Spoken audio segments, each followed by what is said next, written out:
Welcome to the stream today, everybody. How's everyone going? This is a really cool song to start off with. I gotta make sure that this one makes it to the top of the queue previously. So welcome people that have made it at this peculiar time, though better for some of you. That would be Chromatic Schnitzel. Thank you for being the first here. First, oh god, here first. Ekai Min, thank you for dropping by. Finally, you've made it to one. Fanny Faxbear, welcome. I'm assuming for you, Fanny Faxbear, aren't you from Engoland? Wouldn't it be like really a peculiar time? And Chivi, welcome. We are way down on viewers today. Nobody was expecting this time. I mean, I have my reasons as to why I needed to do it this time, this week. So we'll see in the future whether different times work, but probably not this time. Who else we got here? We got GP8, welcome. And Border 140 Tame, how's it going? I don't believe I've seen you around here before, so welcome to the stream. Me, I'm doing okay. I woke up probably an hour and a half ago. I am very groggy and very tired. I'm on time? What do you mean I'm on time? I am ready. I did get myself just a little bit more ready than normal. Anywho, I think you're from New South Wales, so it's only 1:40 p.m.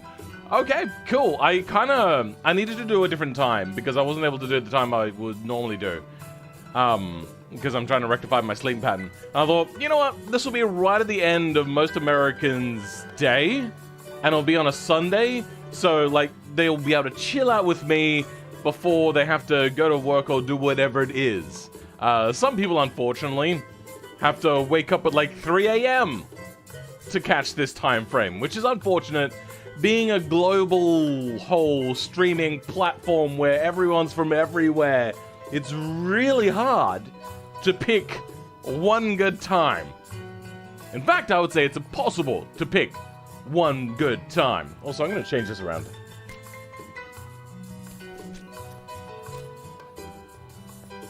There we go. Now it's not covering my gorgeous face so much.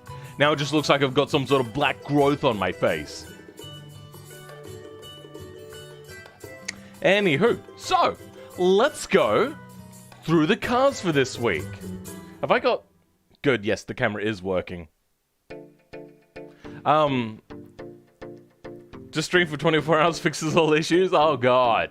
I don't think I'm up to do any more 24-hour streams. I used to do them occasionally over on Twitch yonks ago. I slept for 3 hours because I have hair stuck in my throat. GP8.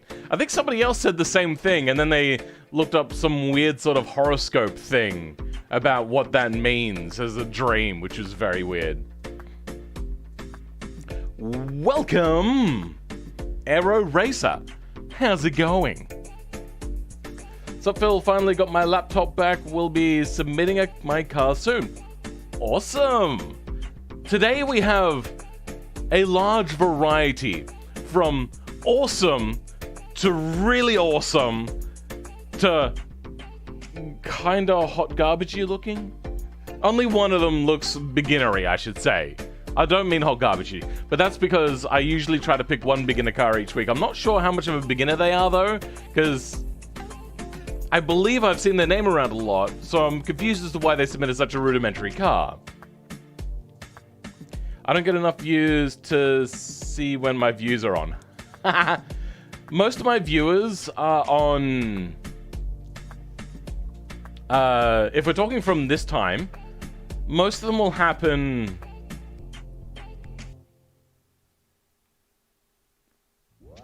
like 10 hours ago? Like in that time frame? 10 to 6 hours ago is when like my peak viewers come in. I could show you the analytics if you wanted, but now... YouTube auto emerging? Yeah, that's fine. I get it. So, this is our first car. Apparently this is a resubmission and a rework of the previous one, and I believe it was the one that had like the weird ass door hinge that was just kind of hanging off the side of the car. Welcome, Super Mini 555. How's it going? I don't believe I've seen you around here before. And if I have, well, I'm sorry, but yeah, I don't know, man. Oh, you're Nightkill. Ah, yes, okay. You like their 80s race cars? There is actually going to be a few 80s race cars, but I'm not going to really go over them much because they're a part of a bundle deal. Alright, let's not take 3 hours to start testing the first car this time, but people prefer the intro to the actual testing of the cars, I swear to God. What do we got here? We have 3-piston brakes on double wishbone suspension. Hopefully these brakes are good. So I have actually done a little bit further testing on brakes, and I'll probably format it into a proper video where having less front brakes, especially in a mid-engine and a rear-engine car, will help you not... it'll help you with trail braking into corners and stuff. So generally, it is still the meta to have more brakes on the rear of a mid or rear-engine car. So keep that in mind. I've also got a video that kind of goes into it a little bit, probably coming out on my mid-week slot. I'm sorry, Super Mini. I didn't realize. One of this looks like a Datsun 100A. I don't know what a 100A is. I don't think we got that one. Don't mind me, just gonna make a car whilst watching. That's fine. Okay, so this here is weirdly off angle, but it actually kind of works because it looks like it's kind of working with this line here to maybe make it look like a bit of a rooster tail is coming off the front tire. If you don't know what a rooster tail is, maybe it's an Australian colloquialism where like the dirt flies off, like looking like a rooster tail as you're doing a burnout down the road. Anywho, so it looks... I don't know. I'm going to go ahead and say that I preferred their last week's look. Except this right here does look a lot cooler. They got a bit of an opening here into the engine compartment, which is a big... God, this is hard to see. V10? Yeah. What's a big turbo? Jesus, okay. We have a straight-up race engine with the individual throttle bodies, the big-ass turbos, into these big, mahoosive dump pipes. Like, no mufflers, no exhaust, dump pipe done. I'm going to say one word here. This, whatever this is made out of, which is, I'm assuming, probably some sort of carbon fiber, is going to get absolutely obliterated by the hot exhaust. Like, not only just next to the exhaust, but past the exhaust tube. And that will destroy any sort of paint that's there. Welcome, Gage Dykstra. How's it going? I don't believe I've seen you around here before.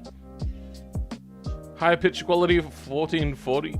Sorry, 144p? What? Huh?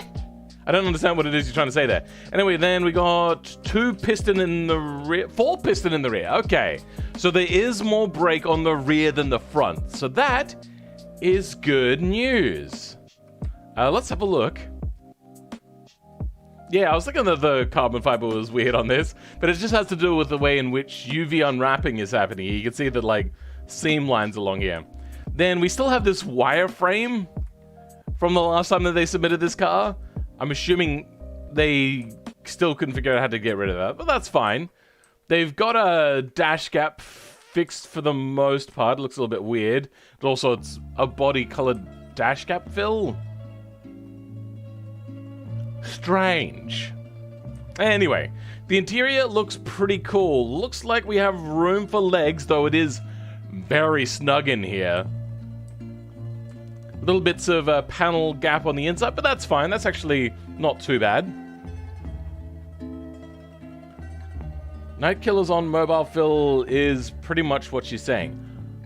Okay. Well, why can't you just turn up the quality then? This should be streaming in about 1080 to 2K, depending on what YouTube feels like this week. I was one who asked about Rex Hang's channel a while ago. Rex Hang. Oh, you mean Rev Hang? Okay, yeah, Rev Hang, unfortunately, yeah, has gone on a bit of a hiatus for the time being. They said that they will be back, though. And welcome, Sigshell. How's it going? I do like this little quartz clock here. I don't believe I've seen that before. That's pretty cool. The dash almost fits inside the dash, though there's a bit of a weird thing here. So this is not normally how you would design a car. So if we get there, it was kind of good. I can see that they realized that the gauge was getting blocked by the steering wheel. So they moved the gauge as opposed to moving the steering wheel. That's not normally how it works. Usually the this is a little bit further down, but also the steering wheel would usually come up to be over it. I think in one of the, I think it was the French episode of the Grand Tour, they talked just a little bit about how they decided to, like, one of the French companies decided to put the gauge on top of the steering wheel or something like that. Peculiar, very peculiar, but those little details, they do add up. As it stands though, it's actually pretty decent. I see that you've got, like, here the old school dashboard from the 70s, but you've done a good job of making it look modern by putting in, like, proper things here. You've got technical dials down there, though that is going to be a little bit cramped. You're going to rub your leg up against that, and it's going to get sore eventually. Yeah, not too bad. You got the little hoops there behind the driver's head. That's pretty decent, a little bit of a rollover protection. Though I'm assuming that's not great rollover protection because it's not very high. See, if this wireframe is not actually meant to be here, then that means if we just go here and drop down a little bit, the line of where it's going to be resting, if it lands upside down, it's going to be right along here, so it's still got to be on the head. So these hoops have to be a lot higher. Also, I got a friend request from some rando. Don't know who that is. Let's go ahead and ignore that. All right. So I'm excited for this guy. I wonder what sort of tread it has. It has the new semi-slicks. Thank you, No Bill. Unfortunately, I still don't have notifications set up on stream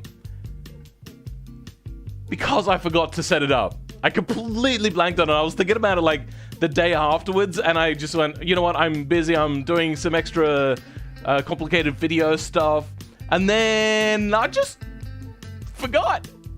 My brain just no worky do. But thank you very much, Nobil. I don't know why you've written the, but okay. I dropped like $2, but yeah.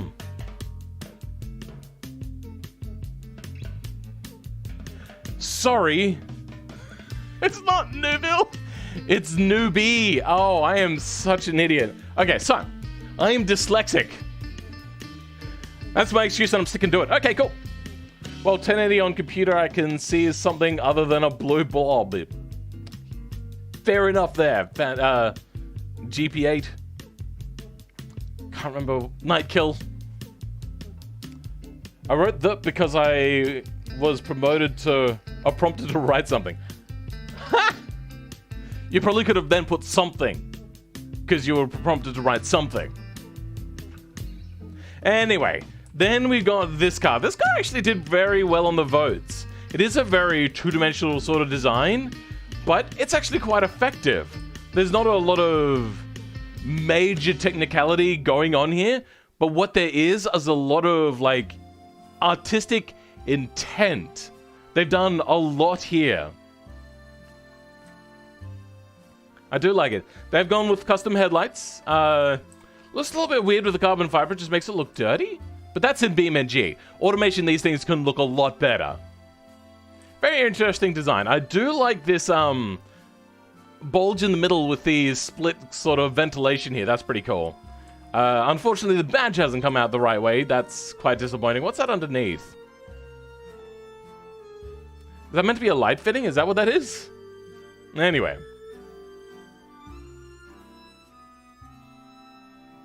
Would an 86 LM car be aluminium or fiberglass? It'd probably have a carbon fiber monocoque. Probably also a carbon fiber body. I'm not sure. If not, it would be aluminium chassis and mostly fiberglass body.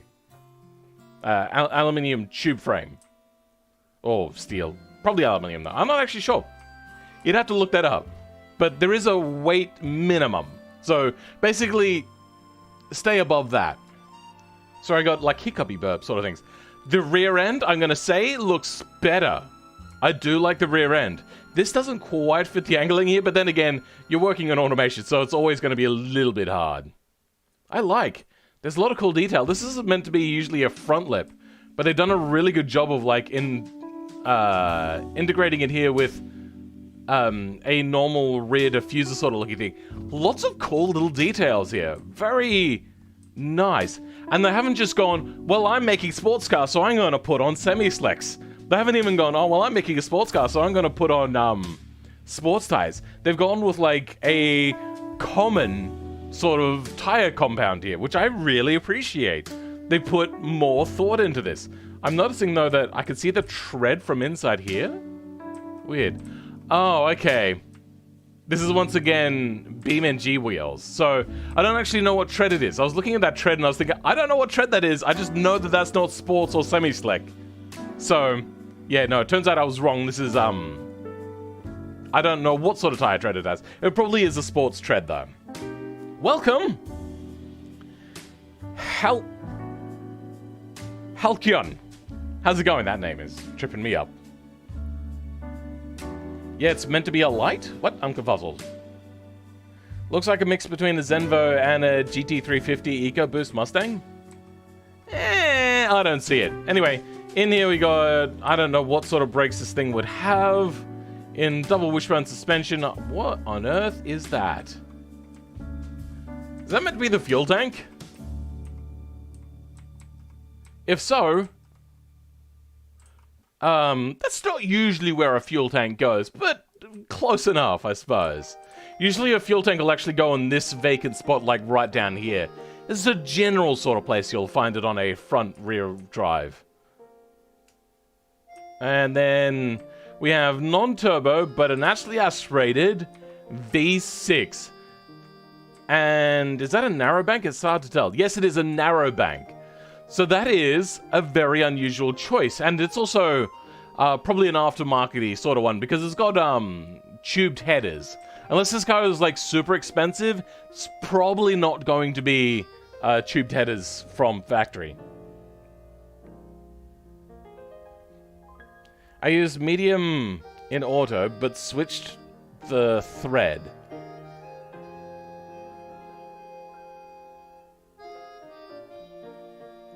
Eh? Also, nobody's mentioned my haircut. It's been how long and nobody's mentioned my haircut yet? It's been 28 minutes and nobody! Unless somebody has and I missed it. 4 minutes behind for Sig Shell? Oh dear. A gas tank model? That is a first. I haven't actually seen anybody do it. Anyway, the interior. Aww. What the hell? Okay, so maybe this is a race version because there is absolutely no rear seat. This would usually, yes, come with a rear seat. The interior is really, like, packed and uncomfortable looking, honestly. But, not the word, what the hell? Is that meant to be, like, drive, race, sports, comfort? Like for traction control settings, because it's, like, right next to a skid button? If so, weird. Color coding that is very weird, but sure, okay. I like how, so this is a problem I have with handbrakes, is the fact that generally they're like, they don't have like their own housing, so they just kind of have to plop out of nowhere, and I like the fact that they thought about this by putting at least a mesh behind it. That was kind of cool. Nice quiff? I think you mean quaff. I got the subs in the back. What? Oh, there's subs back here. Nice, like it. Ah, the subs are three-dimensional. What is that? Huh. Okay, sure. So, this is not going to be popular with young people. Young absolute car nuts, yes, but not young people in general. Now, the reason why it's okay in a Corvette to have a really packed, cramped sort of interior there is they're old and they're going to struggle to get it up, the owners of those cars. But a young person is going to want to be able to get, like, jiggy on with, like, somebody that they're interested in the passenger seat. This is a little bit of a problem. I'm sad that this isn't a shooting brake. I think this would be really cool in a shooting brake as well. I do agree. But yeah, so lots of really cool things in here. I don't know what this is. Is this to cover up some chassis rail? No. This music is really loud. Or at least it's loud for me. For you, it should be okay, I suppose. Anyway. So much detail on the inside. They didn't just go with like one contiguous design either. They chose what they thought was right for the car. Old people can't get it up till 2021. Yeah, I mean, without the little blue pill. But then again, you watch all of these movies about old people being like insecure about getting it on. So they're like, I'll just buy a car where you can't get it on with people. Like, have you seen the Corvette?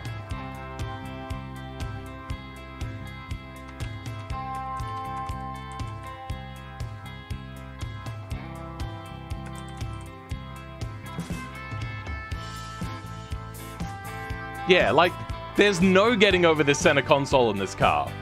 That center console is way too... Can we get a good picture? Oh my god, it came in right... The new Corvette comes in right-hand drive. That's awesome. I wonder if it's coming to Australia. Is that why they've got right-hand drive? That's kind of cool. If I had money, I would actually consider one of these. But I don't, so I won't. It's like Bond music. This, a little bit. DTC would help the younger people get jiggy. Dual clutch transmission would help younger people get jiggy. I don't understand. That makes no sense to me. Sorry, Phil, my parents are making me go to bed. Sorry, it's 10 p.m. yet.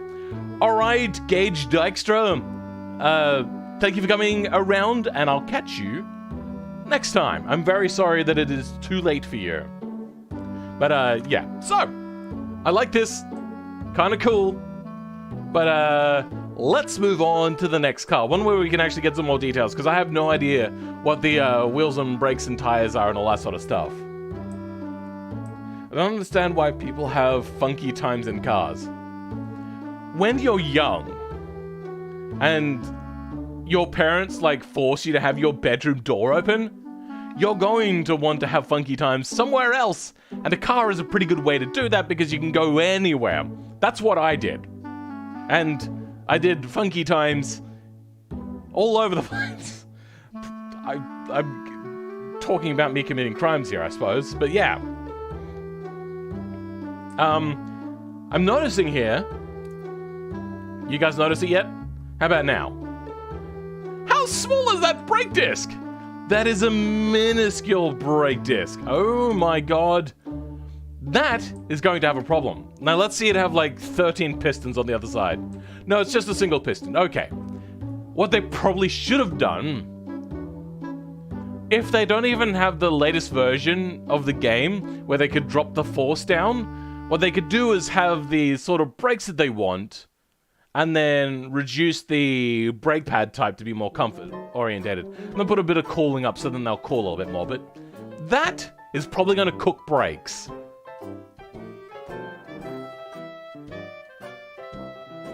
Baby brakes, they are minuscule. And then we got push rods in the front, which is going to move more of the weight to the rear. We got some radiators in here. Can we actually see them? We can see them with the little fans and everything. Okay. Headlights are a bit... Whoopsie daisies. That was the wrong button to press. Headlights are a bit weird. I can also see through the headlight. Has this got... There's no glass in the headlight. That's weird. It's also getting quite warm in here. I'm going to go turn a bit of the AC on. Give me a minute.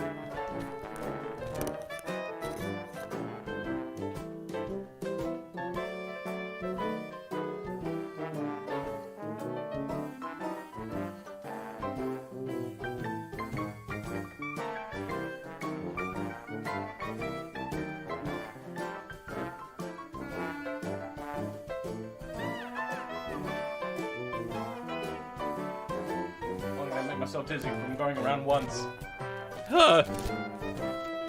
I'm feeling dehydrated as well. It's actually really hot in here now. I'm that guy who doesn't care about interiors as long as it's spacious and doesn't kill me. Fair enough. Anyway, moving on. This is the Aurora. Okay. So, we have a mid-engine. Do we have front drive? No, it is just rear drive, and I think that they talked about that as well in the blurb for this car. Brakes at the rear are also minuscule. I can see that they've tried to do some blender modifications here. Tisk, tisk, tisk! You didn't watch all my videos on how to do this sort of stuff, did you? Because you changed it, and then the engine went... Names are too long, I have to shorten names. Oh, no, materials don't match anymore. That means it turns out orange, no material. Yeah, I have explained this a few times how to get around this, but I suppose have to watch the video because this is a little too much to explain in a short amount of time. Don't you dare twerk to this song? No, I'm fine. I was just doing the baby dance. They're like that thing, and then they do the twirl around. It's a meme from, like, the 90s. It's really old! Everyone having breakfast automated teller machine? Just curious? Super Mini, not I. I had mine, like, half an hour ago. Having a space heater of a PC will do that. Yes, my PC actually does get quite warm in this corner of the house. We have push rod suspension in the rear drive, single piston brakes that are way too small. So, I like how flush this is. I don't know how they got it so flush, but they've done a pretty good job there. I do like the interesting design of this sort of tryptophobic sort of holes. See, I'm not tryptophobic. And it doesn't really explain what it is I'm trying to get at here, but like that kind of... aerated, perforated. That's the one I was thinking of. A perforator sort of thing. That's pretty cool. I do like it. Whoops. God damn it, I keep pressing C instead of V, but that's fine. We'll just move down here. That's not see-through. Are those the actual exhaust?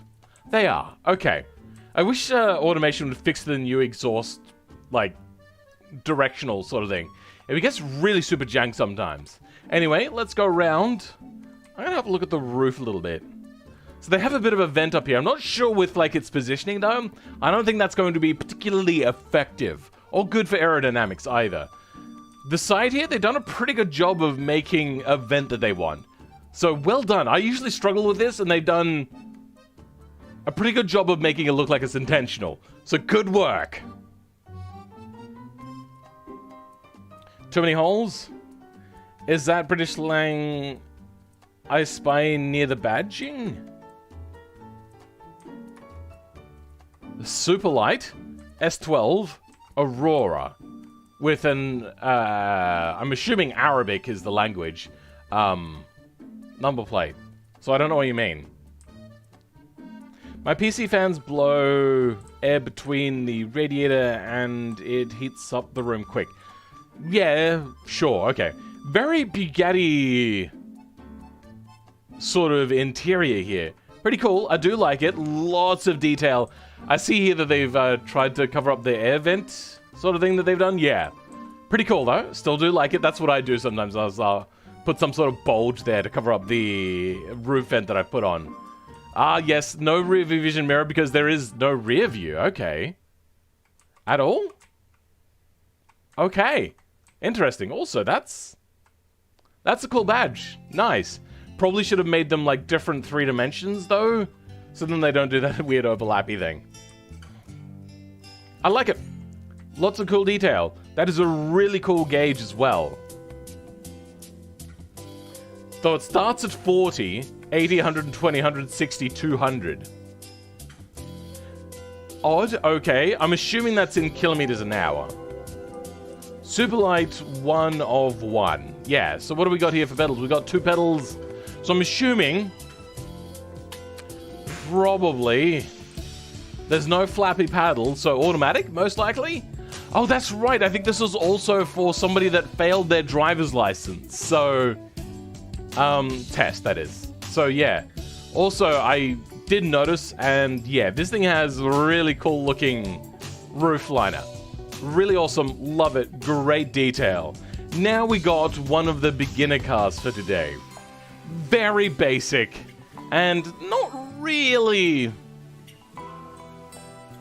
great looking. It's just kind of okay. It's passable in many respects. You'll also find with this sort of little vent, if you flatten it, like into the body, if you like do the flattening that way, it will look a little bit better most of the time, that particular vent. I'm just going to check humidity to see if I can turn the cool on in my air conditioning. Nope, no I can't. Too humid. It's like 40-something% humidity. It's to the right of the superlight badging. Superlight badging.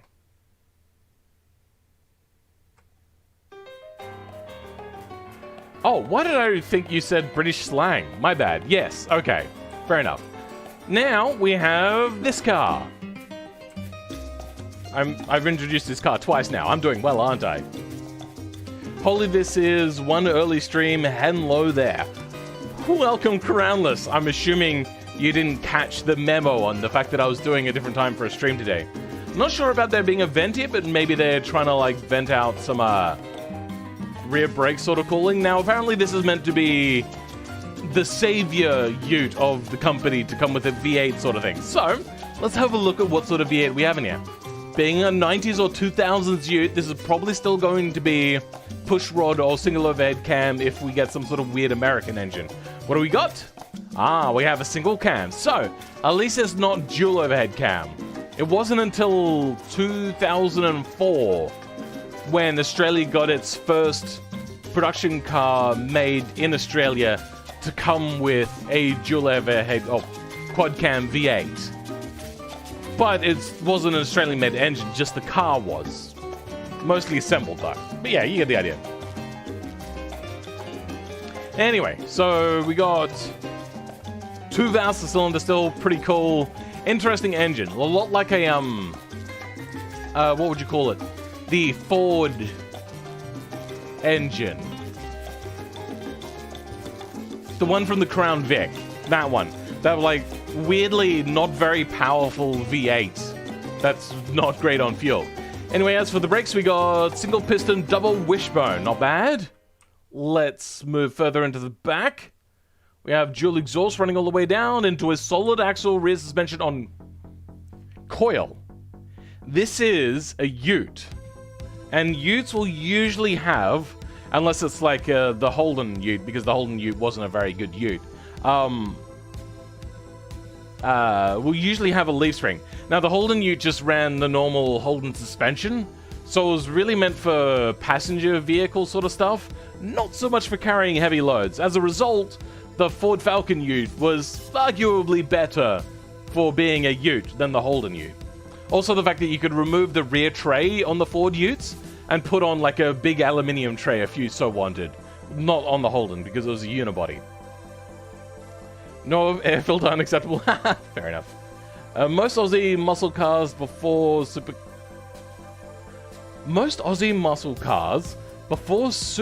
scare is pushrod V8, right?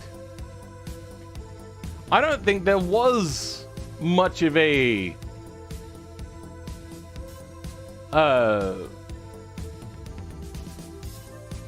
more than 2 valve sort of presence of V8s in Australia during the muscle car scare. They were all pushrod 2 valves. I think we got our first dual overhead cam, so non-pushrod I should say, in 2004 with the with the Ford Falcon XR8. B8 Falcon. So yeah, no, push rods were just the norm for the longest time. Then on the rear, is that drum brake? Yeah, that's a drum brake, so that's not normal. But I suppose for getting more braking performance on the rear, sure. So questionable choices have been made in the rear of this vehicle. Probably would have put disc brakes, and I probably would have done leaf springs, or just done away with solid axle altogether. Which is better, cross-ply or radial? Currently, I debate whether radials are better in BeamNG. Yeah, there's some weird funkiness happening. I'm going to wait for them to touch it up before I comment too much more on that, because I'm probably going to be corrected as soon as they realize their errors. So yeah, fairly basic interior, but at least it's all here. We got some dash gauges there. This looks like it's sticking out way too far. A mismatch of design choices, but okay. Manual, which is also fairly common still, so that's good. Then we have this one. Now I'm going to say one thing about this car. I am unsold on how far out the fuel filler goes, but I get the feeling that that might be because they went with a horizontal lock-on, or whatever you want to call it,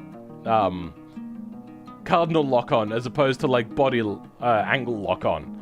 So yeah, I'm not sold on that. I noticed that it stuck out very much when I spawned the car in. But yeah, so do we have an interior in the boot? No, okay, just looked like it because of the bumper. That's cool though. The exhaust tip is much bigger than the exhaust itself. On an old car like this with like solid leaf axle and all that sort of stuff, this would probably be a very much smaller exhaust tip. And I do like how they made it subtle, but it really probably should have been smaller. Radial from a realistic standpoint. Yes, from a realistic standpoint, radials are pretty much the norm now. Only really trucks will occasionally be using cross plies, but even now, they're actually starting to move over to radials. They have their pros and their cons, but for fuel economy reasons, radials are better. But weight carrying, and comfort. But weight carrying things, you're probably, if you're going really super heavy, cross-ply stealth, because they are stronger. Good to know. Try to make something like a Falcon GDHO. Oh, a GDHO that will most certainly, like the Phase 3 I made, run on cross-plies. We didn't really get radials as an option until the mid-70s, and even then it wasn't really factory until the late 80s, early 90s sort of time period. This one is yours, Fanny. Okay, yeah. What have you done here with the fuel filler? Honestly, what on earth?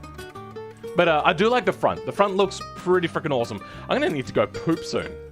Whoopsie daisies. I keep doing that. The interior, I could see that this is actually the old version of the game. The materials are all shiny and weird. So if the head goes about here approximately, that's just way too low. You don't... So, your knees aren't immediately here, and if they are, then your legs are going to have to go immediately down. So you're not going to have legs that go to the pedals here. This all needs to be much higher. Now, this is all designed, this particular dashboard that you've used here, to put in your own dash section. This isn't a gauge cluster section that'll usually sit a little bit above it. Like, you can even go with, like, a Lamborghini Countach. Lamborghini Countach interior. Oopsie daisies. Why did it come with wallpaper? What the hell? Wait, why is it coming up? God damn it. Did I click on the wrong one? Is that what I did? Where's a good side angle profile? There kind of shows it. You can just see that this thing is kind of like an afterthought of how they made this. They just kind of plopped it on top. Not a great design. But that allows them to move the steering wheel up and all that sort of stuff and have their legs be able to reach the pedals. Yeah, I'm running the Falcon on cross plies but not the 155s like what my source material said they came in. Yeah, no, they came in very narrow things. And I also believe that the Phase 4 was going to have a 600 horsepower version. Fuel injected, so probably mechanical fuel injection. And that was still running cross-splice. And that's kind of the car which I made for my video a while ago with the 2 Falcons I made. At like the similar sort of time period. Anyway, other than that, it's got pretty nice gauges and dials here. I don't know about a car of this time having like a temperature gauge over here, but at least you got fuel and you've got a clock, which is quite good. I do like that. Though, I get the feeling that that would probably be up there, and then these things would probably be down here. So then, like, you could look over and see them a lot easier. You're going to be using these dials a little bit less. These, air conditioning things a little bit less than dials. But yeah, still pretty cool. Interior. We don't have a bench seat in the back. That's quite uncommon. But maybe this is some sort of, sports car. What the hell is this? Let's go ahead and skip whatever the hell that weirdness is. But yeah, I do like it. What's this down here? Cross-share 2. Okay. This is a pretty cool car. Anyway, now we got these cars. But give me a break, because I'm going to go now do a little bit of a poopy. I shall be back.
I always feel a little bit more relaxed when I'm not having to, like, think about the toilet all the time.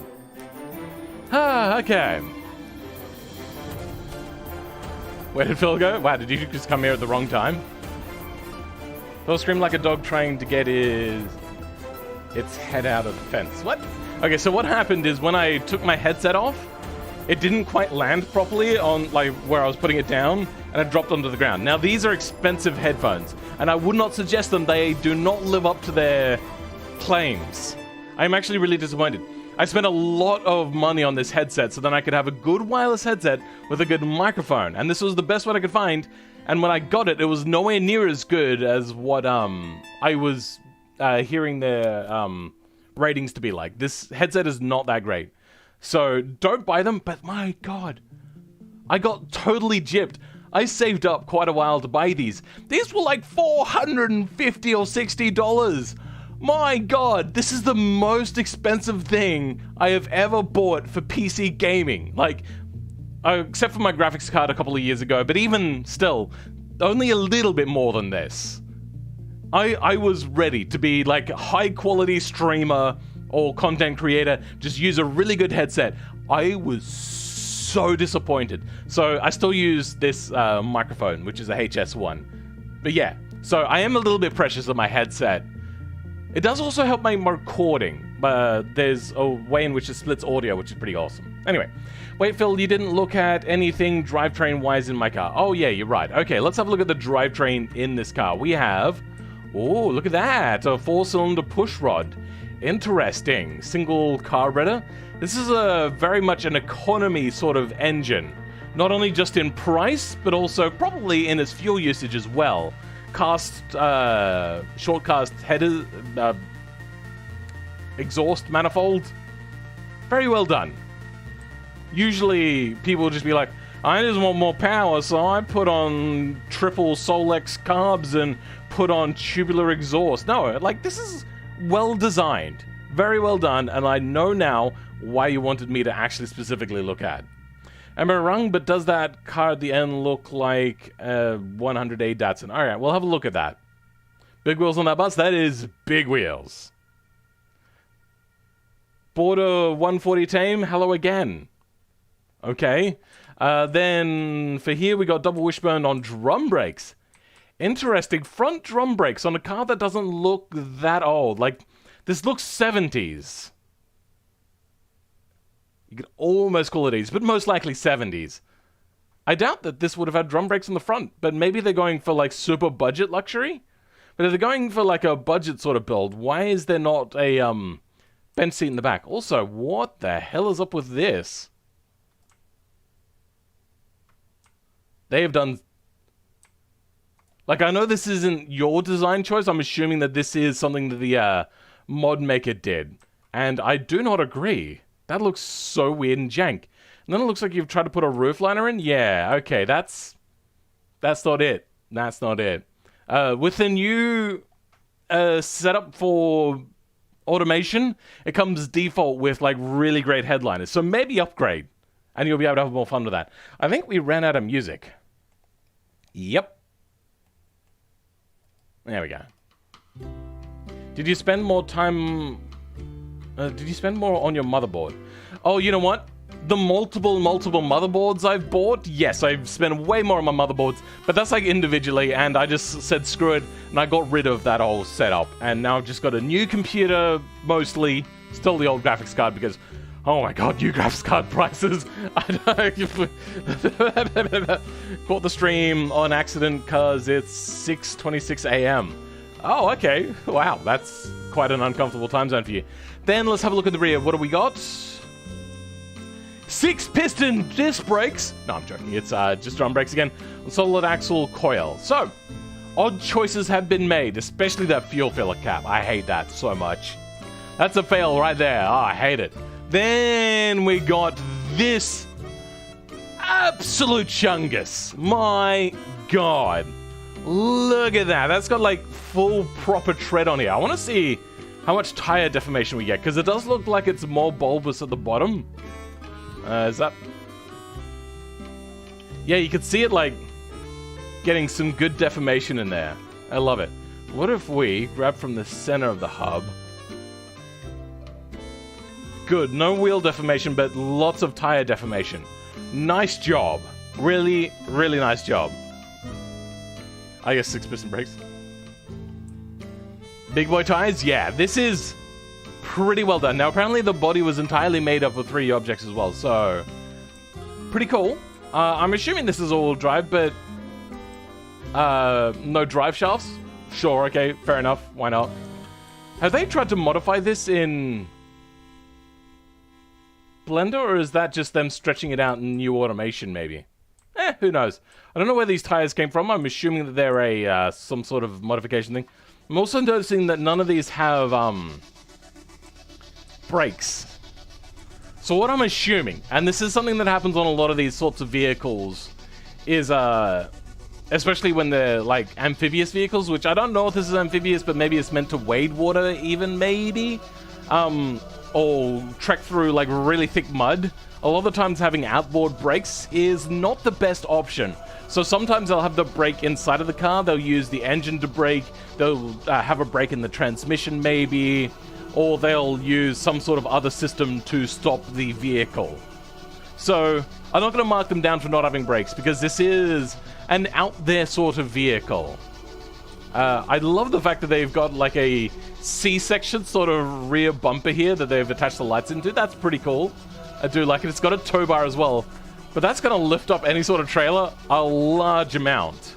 They've also gone like full here on making a tubular framework. Lots of effort has gone into here. I think I did a similar thing and I got frustrated with just doing it on that one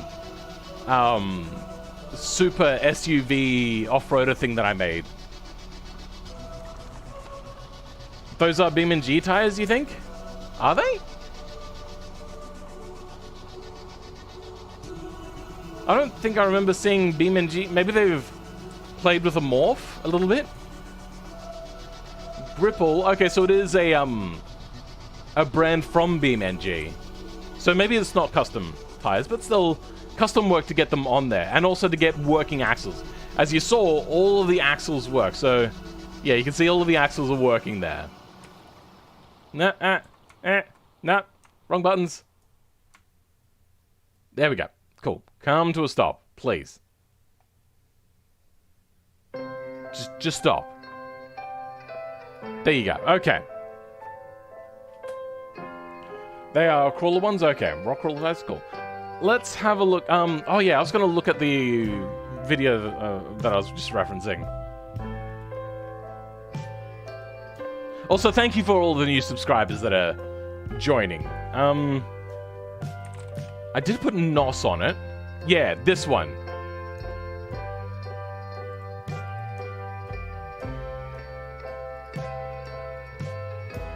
Yeah. If you guys ever watched this one, that was all like proper tube work and all that sort of stuff. I love this vehicle, but my god, did I hate doing that. But that was only a small amount compared to the amount that this person has done. So, I'm going to probably rewatch this video at some point as well. I do like that. Yeah, so weird badge issue here as well. Automation being automation, I suppose. I see what they've done here. What they could have honestly done is grabbed these tires and used one of them to fill in that gap instead of this. Which I probably would have preferred, but okay, sure. I do prefer these wheels. I would have loved to have seen these wheels on this car, though. That would have been pretty awesome. Let's have a look at the interior. Okay, so you're going to struggle to get in this. But I do like the idea that they've got the truck steering sort of thing. That's awesome. I love it.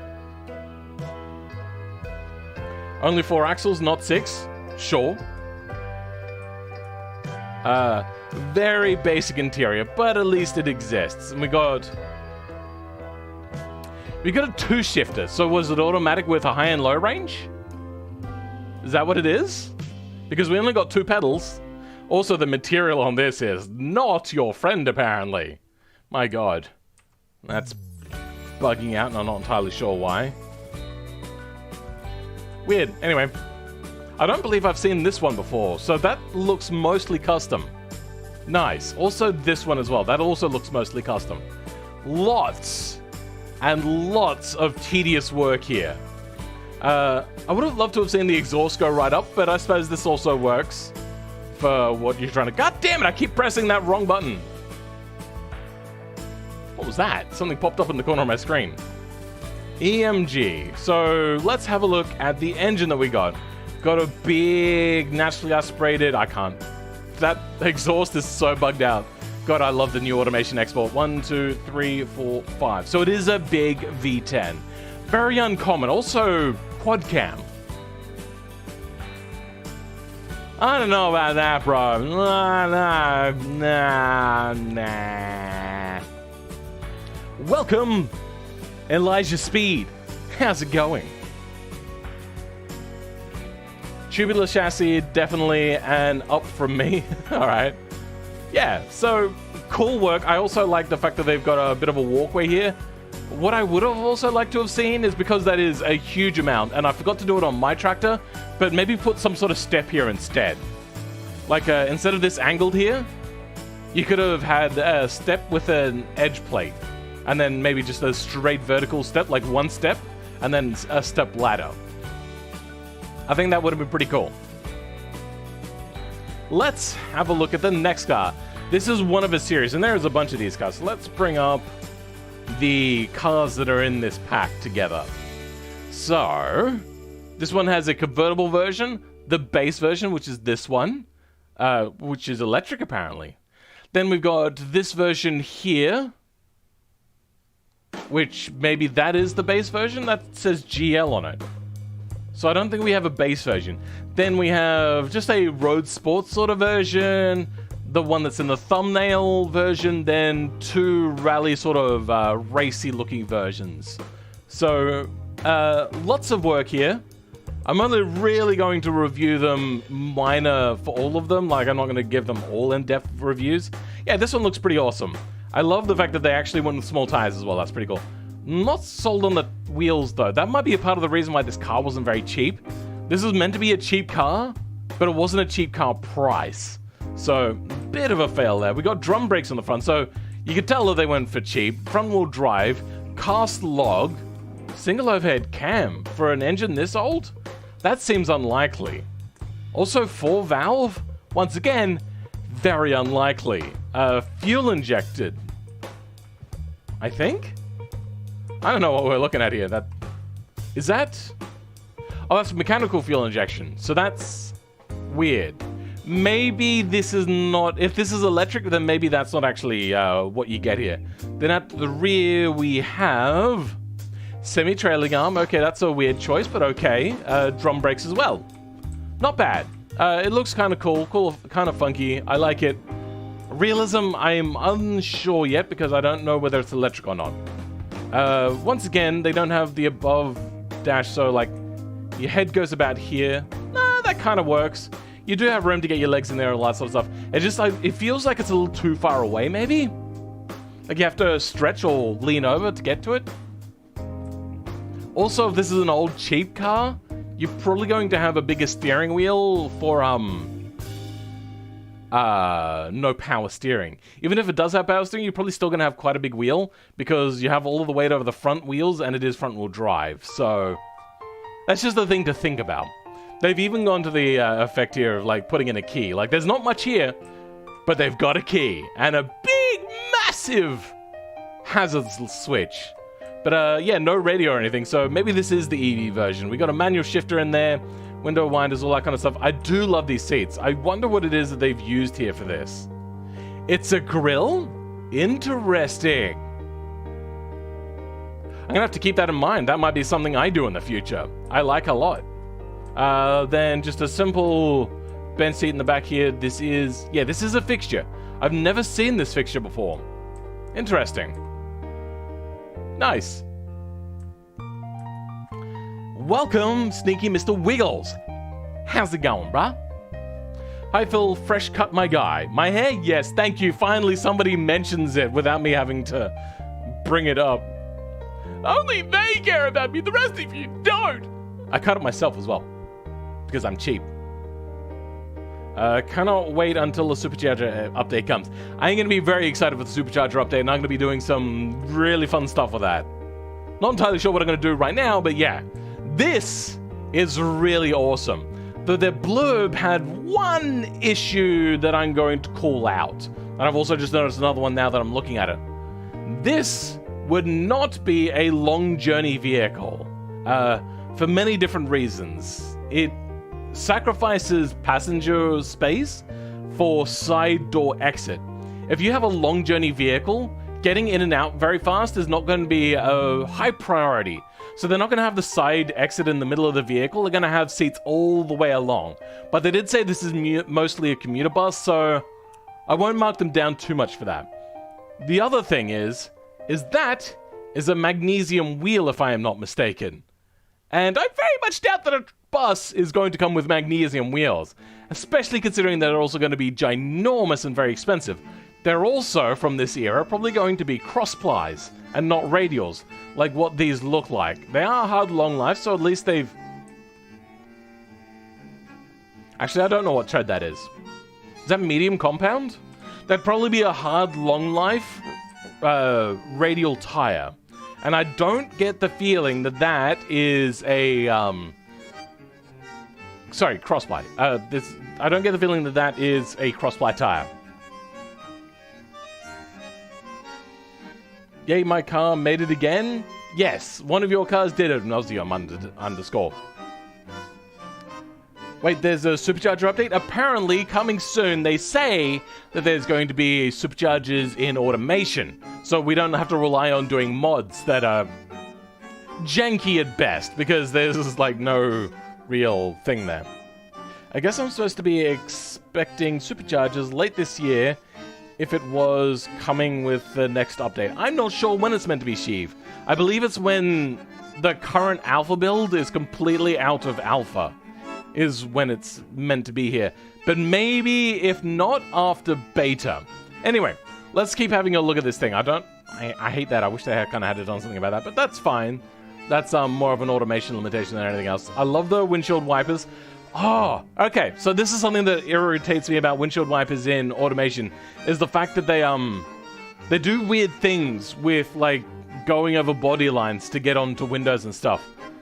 So here what they did is they put a thing here, so then, like, that's a cutout in the window so the window wipers can go there.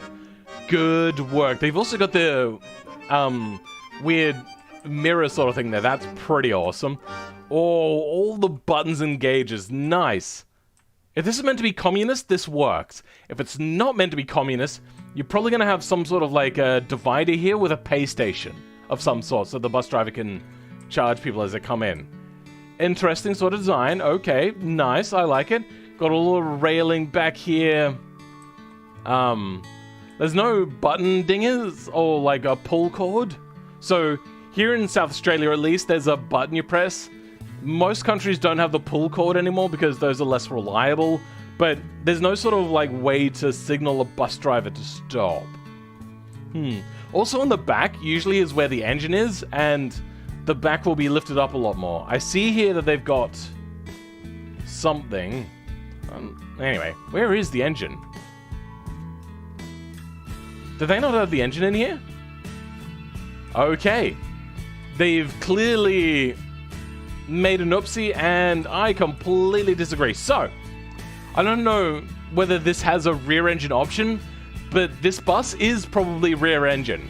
And what would happen is the back of the bus would usually have a raised sort of seating area where you almost have to crouch to get to. I wonder if there's pictures of it. What are we looking for right now? Bus rear seats. Images. Is there... See, here's one example. That is a very late bulge. Usually bulges will happen a lot sooner than that, but you can see the idea there. Here's another one. See, you got the steps going up there? That's going up to the engine and all that sort of stuff. I'll be angry if they don't include centrifugal superchargers. I'll be angry if centrifugal superchargers are the only supercharger, which is probably likely because everybody nowadays seems to be brainless and think that centrifugal superchargers are the only one. I think that's because they're cheap and accessible. I think that's why people like them so much, and that's why a lot of YouTubers use them, and YouTubers don't use roots or twin screw superchargers anymore. But I like constant volume superchargers like you get from roots and twin screw. Sequentials are a part of 4.2 alpha, I believe. Not the alpha yet, but apparently it's meant to be. Maybe it will come in the beta, that is, when all features are finalized. Potentially finalized. Not always, but that's generally what an alpha is for, is to finalize them. You may not stop, you will stay on this bus forever. This is a pretty awesome looking bus.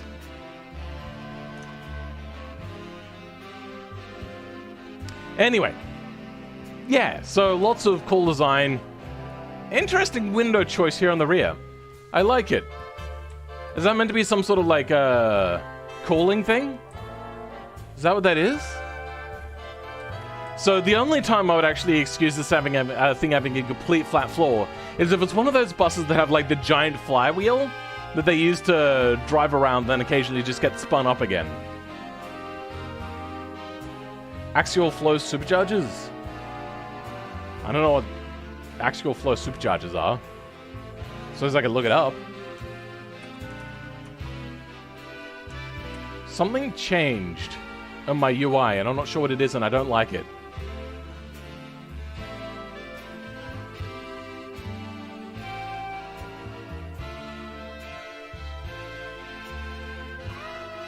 Is that what it is? The Vane supercharger? This one I had heard of, but not in a very long time because they are incredibly unreliable. As in, like, they work for a short amount of time and then they just stop working. The real advantage of them, though, is the fact that they are very compact. I do remember these, but I don't remember them being called axial flow superchargers. He may have hide the engine because of its big. Yes, I agree, Elijah Speed, but that's no that's no excuse. They should have done a raised floor instead. This, no good. Yeah. So, they're gonna lose a little bit of mark for it. Even if they hit the engine, they probably still sort of done a raised section. I like it, but that is a mark down, in my book at least. Unless I missed something. Just skip that weird song.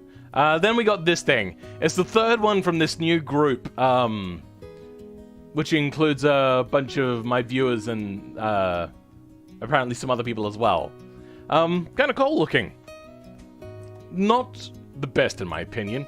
I don't like the fact that this doesn't come to a point. That's very unusual. And the military green?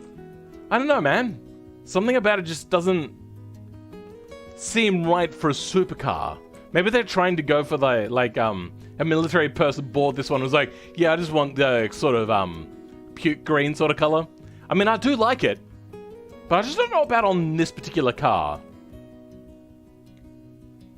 It's like a fan instead of a centrifugal impeller design. Don't know. Or any car? Apparently this is meant to be a road-going race car. Is the roof windows on the bus? I didn't pay attention.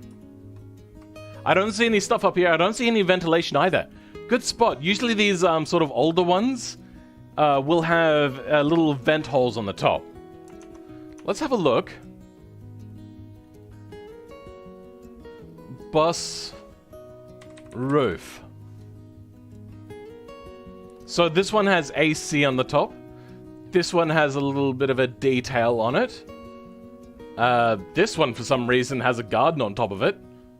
Which, sure, that seems kind of productive. I get the feeling that what they're trying to go there for is green, but the extra weight of the soil or gravel by the looks of it would make it less green by the end of it. So that's just a completely stupid thing. I do not agree with that. There you got some more oil, some more cooling, and then solar panels? Interesting, okay. There's no old buses here. 70s bus roof. Not that sort of bus. Here, this old one looks like it's got some sort of AC unit up top. This one, oh, that's cool.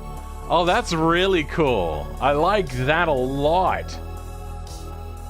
Funny looking half-open wheeler. Reminds me a bit of the flip car from Fast and Furious. Yeah, I kind of get that. I do like the streak of the yellow. The yellow does really match the green in the complementary color sort of setup. I do like it. Well done. The rear looks better in my opinion, though a little bit flat. I know it would be really hard to get this working on like an angle, but I would have loved to have seen these lights on an angle. But that's just my opinion. It's up to each person. Let's have a look on the inside. What do we got here? We've got pushrod suspension into Single piston brake. Okay, they're running an old school sort of thing, but that's fine. 4 valve. Yeah, that's a quad cam. Twin turbo. Wait, no. It's not a quad cam. Single overhead cam. V6. Interesting choices have been made here. It's not narrow bank, so I don't know why they decided to go with a single overhead cam, but that's up to them, I suppose. And then individual throttled bodies on multi-point fuel injection, not direct injection, so another odd choice. I wonder what year this is meant to be, because it looks like it's very modern with the steering wheel and the seat, and clearly this dash, which is also an animated dash. Our buses here in Finland have 2 plastic window roof doors that can be opened under hot weather. Okay, yeah, that sort of thing will exist.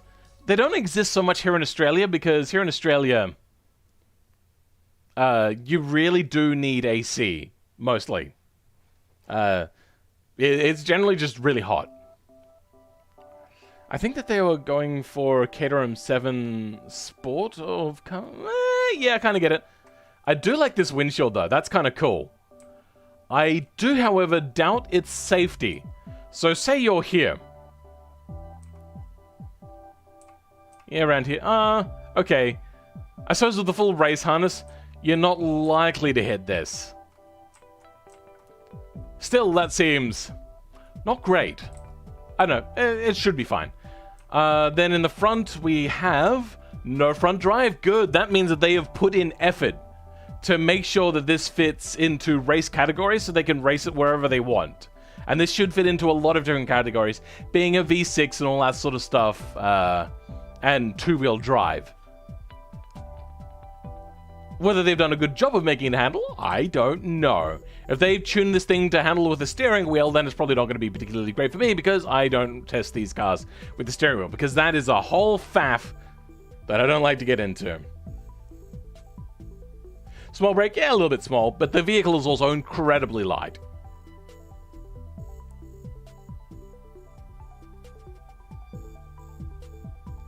If he made the body low quality, it will shake because of high Newton meters.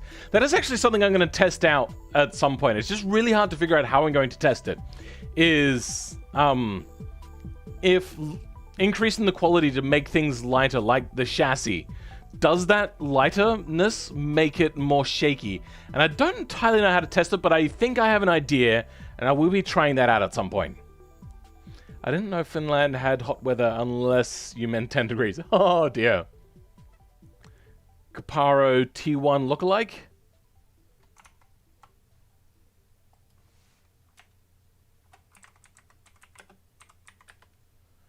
Oh yeah, the Caparo T1. I've been thinking about this car a lot recently. And been reviewing it, like, with my girlfriend, showing her the, like, the Jeremy Clarkson review where he had, like, the secret hand signal. Which is a straight rip from the thing at the time, which was really popular, Team America. Yeah. So I don't think it's a complete rip of this, because it doesn't have, like, the front wheel fenders. This isn't, like, a road car, because in most countries, you need to cover the wheels for majority of the wheel. So then rocks don't fly off and hurt people or fling onto windshields, all that sort of stuff. Maybe they just took it off and they're not afraid of getting caught by the police. I don't know. What's NM? NM is Newton meters. Newton meters is the metric version of foot-pounds. Get up to 30 Celsius in summer? Okay. I'm assuming it also gets very humid at that. It's not just 30 degrees. My car get a lot of body shake under braking. I think that depends on a lot of different issues. I don't know if that's just the lightness of the body. That is also that your brakes are too powerful. Look like F1? A little bit, but not really. Anyway, this car. So apparently somebody said this looks like a Datsun 100A. Let's have a quick look.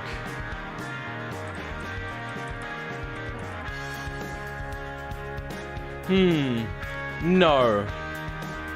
So we got a slanted back sort of thing here, sporty sort of roofline into the sleek back kind of hatchbacky sort of thing. Then the grill kind of angrily peeks in at the middle there. That looks really awesome.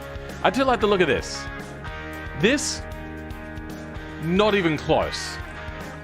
I don't know what it was that you were trying to say about this car that looks like that, but in my opinion, looks nothing like the 100A Datsun. So, really cool, basic design, not too much effort. Interior, very basic, way too low. Legs are not fitting through there. They clearly had problems with like lining up dashes and all that sort of stuff. Sure, okay. Though, I get the feeling if this is meant to be like some sort of economy car, that it probably would still have a back seat and not cordoned off like that. I am unsold on that choice. More like a Lada Nova. Alright, let's have a quick look at Lada Nova. Lada, we called them La-di-das. That, no. Looks... No. That vehicle looked too big for this. Anyway, so what do we got here? Okay, weird. Anyway, the engine itself is a flat 4. Interesting choice. I probably wouldn't have gone with a flat engine if you're trying to go cheap, but sure, that's your choice. It's got fuel economy carbs. Once again, weird choice. Maybe they had problems with like the engine not fitting, because a lot of the time automation has weird engine-bound boxing sort of things, and I disagree with, but sure. Then small discs on the front, solid, not vented, so that at least is keeping the price a little bit low. Then on the rear, drum brakes, nice, on double wishbone. Interesting choice. They've got what looks to be an off-road skid tray though.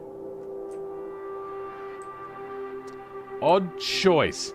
If they're going for cheap, why did they go for what looks to be magnesium wheels? I probably wouldn't have done that. That's a choice I would disagree with. I do see hard long lives there, but they are a bit thick. If you're going for like really cheap, really budget, you can go much thinner than that. Like much, much thinner. Even if you're getting lots of wheel spin, you just want thinner. Now, if you're going super budget as well, I will also point out that you're probably going to have no power steering, even on a front wheel drive like this. But for that to work, you're going to need a very big steering wheel. And a lot of old cars do have very big steering wheels. I know why you didn't go for a big steering wheel. It's because your dash is too low. So I think if you fix that all up, put a bigger steering wheel on there, maybe do something about that. Narrower tires, which will also help with the no power steering issue. This would actually be a lot cooler. And I would actually really like it. Transverse box or what? Yeah, no, it's a bit weird. Flat 4 is pretty compact for transverse build. I personally like that. Yeah, I kind of get it. But the problem is it takes more time to engineer and slightly less reliable in a lot of cases. So you don't often see it. You're more likely to see a lent over engine. Not full length, but width. Yeah, no, I get it. Kind of looks like one. Don't know what you're talking about. Anyway, cool car, cool ideas, cool concepts. We'll have to try it out though. But for now, we're going to go ahead and we're going to start off with this, which clearly is meant to be some sort of track boy car. Let's take it onto a track. We're going to take it probably over to Hirochi? I don't really want to go to West Coast because that's kind of a Vens thing. So I think we're going to go with Hirochi Raceway and we're going to do a bit of hot lapping around here. Do drum brakes help with low price than solid drum? Yes. The materials cost may be a little bit higher, but engineering time and everything goes down much lower for drum brakes. So drum brakes in that respect, for sale price, is cheaper. There's a reason why they're still occasionally used, even though they are very much an inferior brake. Have two-cylinder head is kind of expensive in service. Yeah, that's also another thing. Good point, Crownless. I completely forgot about that. Really well pointed out. You have like more servicing cost as well. Like, you don't have one valve cover gasket, you have two. You also have to probably take the engine out to be able to get to a lot of those things. Doing any sort of like internal work means you have to drop the entire sump, which is probably blocked by a subframe. So it's just a lot more service cost as well. Also, wouldn't a flat 4 need better lubrication system? Generally, yeah. I don't know. I don't actually know that much about that, but I do know that a lot of cars do have problems with lubrication. And that's why some of them have bad reliability, like some Subarus of old. Alright, so, what was the name of this car again? So we can have a look it up. The Ogara version X. Okay, so let's bring up the score sheet and everything, because way too many people have complained about, like, my poor scoring. So we now have a new stream score system. So if you don't want a full score and you want to make it easy on me and you're in the chat at the time, you can say, don't bother with the complex score. But for now, this is the scoring we're going to do. And the car that we have is... Here we go. By 1B. So, thank you very much for the car, and hopefully this one is better than the last one. This is a 2022 car because I don't think they put a year on it. $148,000. That is a lot of money to spend on a car that is not a full car. So you're going to want a lot from this, which means you're also probably not going to sell a lot of them either. Old Guard is back with a new entry-level sports car. At that price? Entry-level? I doubt it. The version X are a revised version of the relay feature. What? Anyway, that is an entry supercar price, not an entry sports car price. An entry sports car price is like in the low 20,000 Australian dollar range, which is somewhere around 15,000 USD. God damn it, what is this weird shit? How can I prevent the tire stress graph from vanishing? Huh? I don't understand what it is you're trying to say. You're trying to say that your tires are blowing out? Is that what you're trying to say? Let's go to options here. Let's turn up the audio. Because I was doing some stuff and I had some music playing in the background and the game was too loud. So I keep doing that. Alright. Let's have a listen. It's cool sound. We got a turbo engine. I believe it's twin turbo, so quite expensive. What was this again? We have a V10, yeah. So this is not a sports car entry. This is a supercar entry. Very much so, through and through. It doesn't have rear drive? What the hell? Did they remove the transmission? Weird. So that means I don't know if this is all-wheel drive or four-wheel drive. Alright. Okay, that was the wrong thing. I think that was a hidden wing for, like, invisibility purposes.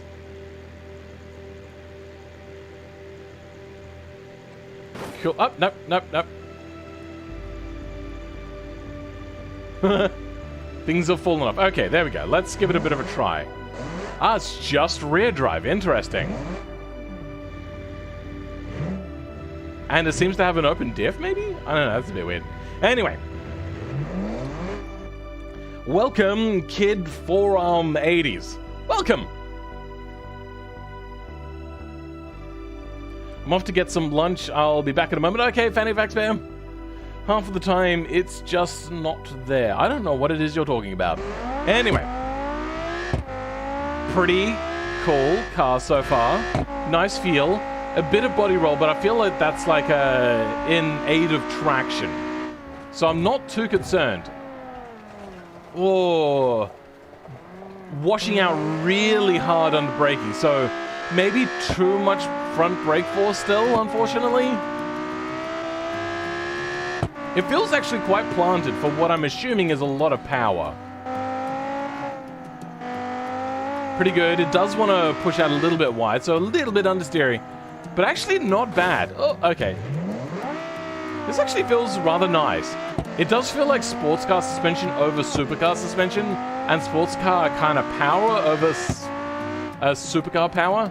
Ooh, get a little bit of a tank slapper going, and then you're in the problem zone of mid-engine car. Mid-engine cars do have problems with getting into tank slappers. If you're pushing a car quite hard, that is just something that will happen. Damn it. There is a bit too much understeer. I wonder what the aero is. We do have an aero on the front and rear, okay. But not much. For a car creating probably this much power, you're probably going to want something better than that. Yeah, the exhaust isn't lined up. I was wondering what was happening there. Good, taillights working, everything, that's pretty nice. I was worried there for a second that they looked a little too plasticky, but they work. I'm also still not sold on like the body just completely ending at the back of the cabin. It's a little bit weird in my opinion. And the price is like way too high for a sports car. So I am going to call this a supercar, and I am going to judge it on supercar costs. A little bit of understeer on the end of corners, but I think it's manageable. All the understeer, I think it's manageable. I think it's just I'm not used to driving this one yet. I think if I go for a later exit, that would be much better. But let's start giving it some scores. So we can start with styling. Once again, I don't know about this being a flat dead end. That is going to be terrible for aerodynamics.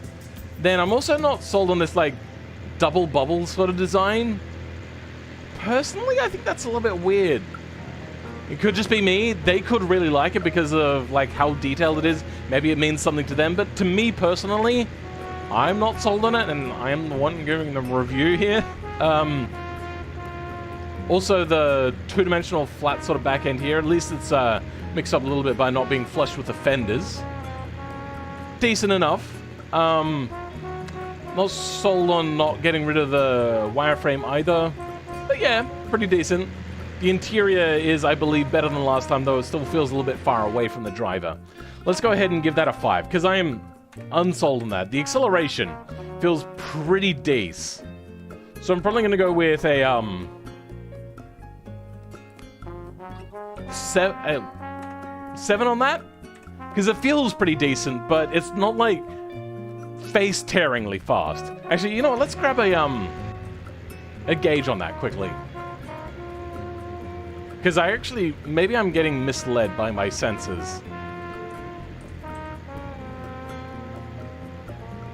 Let's judge. It's 0 to 100.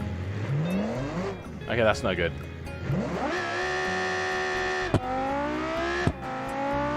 Okay, 3.2 seconds to 100. That is actually incredibly fast. Okay, I was wrong on that. That gets like... It's pretty up there. It's not a 10 because it's not like getting into the 2-second range. Handling... It's probably fast, but it's something to get used to, so it's not the greatest. But I'm pretty sure it'll be fast. So we're going to go with 7 on that one because this is meant to be... Yeah, it's meant to be a sports car, they say. So I don't know. I'm really torn on that. Fun factor. It is pretty fun, so like a 7. Cool factor. Nobody's going to like the design of this, I don't think. What do people think of the design? What's the HP of it? It's too much effort. Welcome, B14Z3. How's it going? Trackability is probably quite high, so this one's probably going to be somewhere around a 7. It's a little too slushy. It still is prone to tank slappers, so its trackability is really only for higher-end sort of drivers or people that have a lot of experience in that particular car. Features. Let's have a look. How much does this weigh? 1,400 kilos. That is a lot of weight. That might be a part of the reason why it's not particularly great on handling. Bare minimum features. It's got a clock. And also what seems to be an automatic transmission. Oh no, that's a sequential. So, features. For daily category. This is not a, like, sports category. So, even though some could count the... what do you call it? Sequential as a feature, as a daily thing, not really. So features are going to be like a 1 out of 10 is really bog standard. Comfort, I don't know about that one. That's really hard to tell. So we're just going to maybe go like a 4 because it's not a comfortable car. It's got very buckety sort of seats that are very thin. So not a lot of comfort there. Quality, I'm assuming is going to be quite low, so we're probably going to get a 2 on that. Practicality is a 0. Oh, I suppose you can take a passenger, so it gets a 1. Value, very questionable there. It is very cheap for a 0 to 100 of 3 seconds. But I still can't get over that they called it a sports car. And the fact that I feel that they could have done a better value with a few things, like a different engine and stuff. So value is probably going to be quite low as well, like a 3. I'm guessing that the price is going to plummet immediately after buying it. So maybe 2. Ongoing costs is probably going to be like a 1, because the ongoing cost of a custom engine like that is going to be incredibly expensive. JBeam editing, nothing there. Would I buy it? No, so that's getting no extra score there. A certain je ne sais quoi. I'm actually going to give it a 3 on the je ne sais quoi. And it's going to get an overall fill score of 51. So it's above average. 1,400 kilos, that's heavy as... Yeah, it is very heavy for a, what do you call it? Open top 2-wheel drive car. So I feel like they could have done a better job with putting in a lighter engine and getting similar sort of power numbers out of it. Or performance numbers out of it, I should say. I'm back from getting some lunch. Okay, so, if this sort of thing interests you and you value this, let's get a fill score of 51. So, I should mention that this is going to be a lot harsher a score system than what the previous score was, because that didn't take into daily scores and stuff like that. But you guys were really wanting a more standardized test. Anyway, put the je ne sais quoi back down to 0, and let's move on to the next car. Control E. What do we got for the next one? The next one we have, okay, the Anarchy Aurora R. I think we can leave that one on the track. Okay. This one is by Halcyon 808. Did I see them in the chat earlier? I think I might have seen them. What's the max score? The max score would be 1, 2, 3, 4, 5, 6, 7, 8, 9, 10, 11, 12, 13, 14, 15. 150 would be the max score. So maybe that's actually pretty harsh. But still, people wanted this.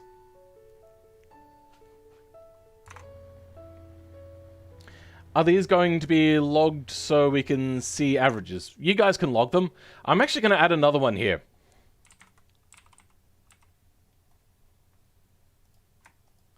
And we're going to make that the correct color.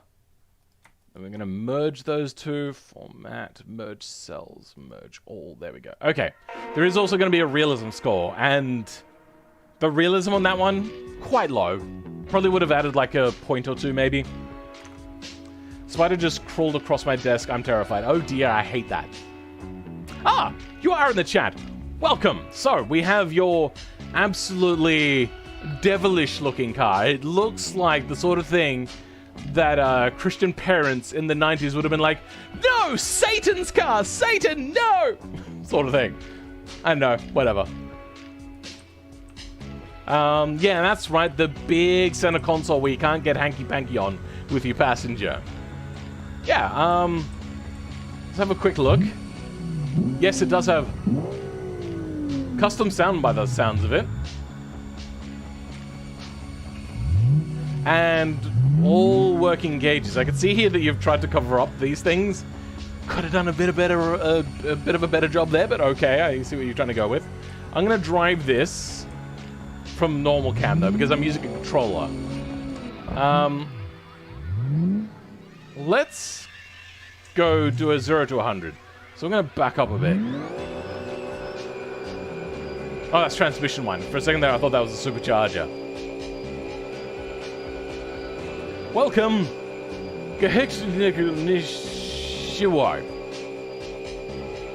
I wonder if you're doing a spam bot thing, but nobody's gonna look it up, so whatever. 0 to 100 is 4.6 seconds. That's actually pretty good. In 2008, one of the fastest cars in the world was a Nissan Skyline GTR, and that had a very similar 0 to 100. Oh, this feels actually quite nice at handle. Oh, okay. It is lagging like hell under braking. Like the car is slow under braking, then when I let off braking, it speeds up again because it's lagging under brake. I think that's maybe because there's too many pixels. Sorry, not pixels. Polygons in the model and stuff like that. And yeah, there's something weird going on. Have you got massive amounts of downforce here? Oh god, I hate it. It's not the car's fault, it's BeamNG and all that sort of stuff. But yeah, this car is bringing back the issues. Maybe it's also the ESC is like struggling to keep this car under control with BeamNG, like just having a hissy fit. Feels really nice to drive though. If I was able to ignore that lag thing, which I'm not, I think this thing gets a really nice handling score. Okay, that's unfortunate. That weird braking thing. That is so weird. I don't like Misa no likey. But it does feel rather nice. Like it just turns in and goes where I want it to. There's no like... Okay, well, there I hit a curb, so that's kind of my fault. I am also having lights lag issue. Lights issue? What? I don't know what you mean by that. But yeah, this is creating lag. Like, it slows down the game. I get 35 FPS under braking, which is exactly the same. Oh, that's weird. All right, Control T. How many wings we got here? Because it feels like this thing has like lots and lots of wings on here. They have done some J-beam editing here. The tire is not the original size. Oh, that's right, because it's not automation tires and wheels and stuff. Do we have hidden wings in here? Not by the looks of it. Have they done this all without thing? Weird. That's right, it's got the sporty V6 in there. Then out to the back, I don't see anything particularly apart from that one wing there. Okay, so no excessive amounts of aero. That is impressive to do, unless you've J-beam modified the chassis itself to have more downforce characteristic, which is a possibility. That is something you can do. I suppose we can do a bit of a test. 230... So, hold on. Yeah, 230 on the front.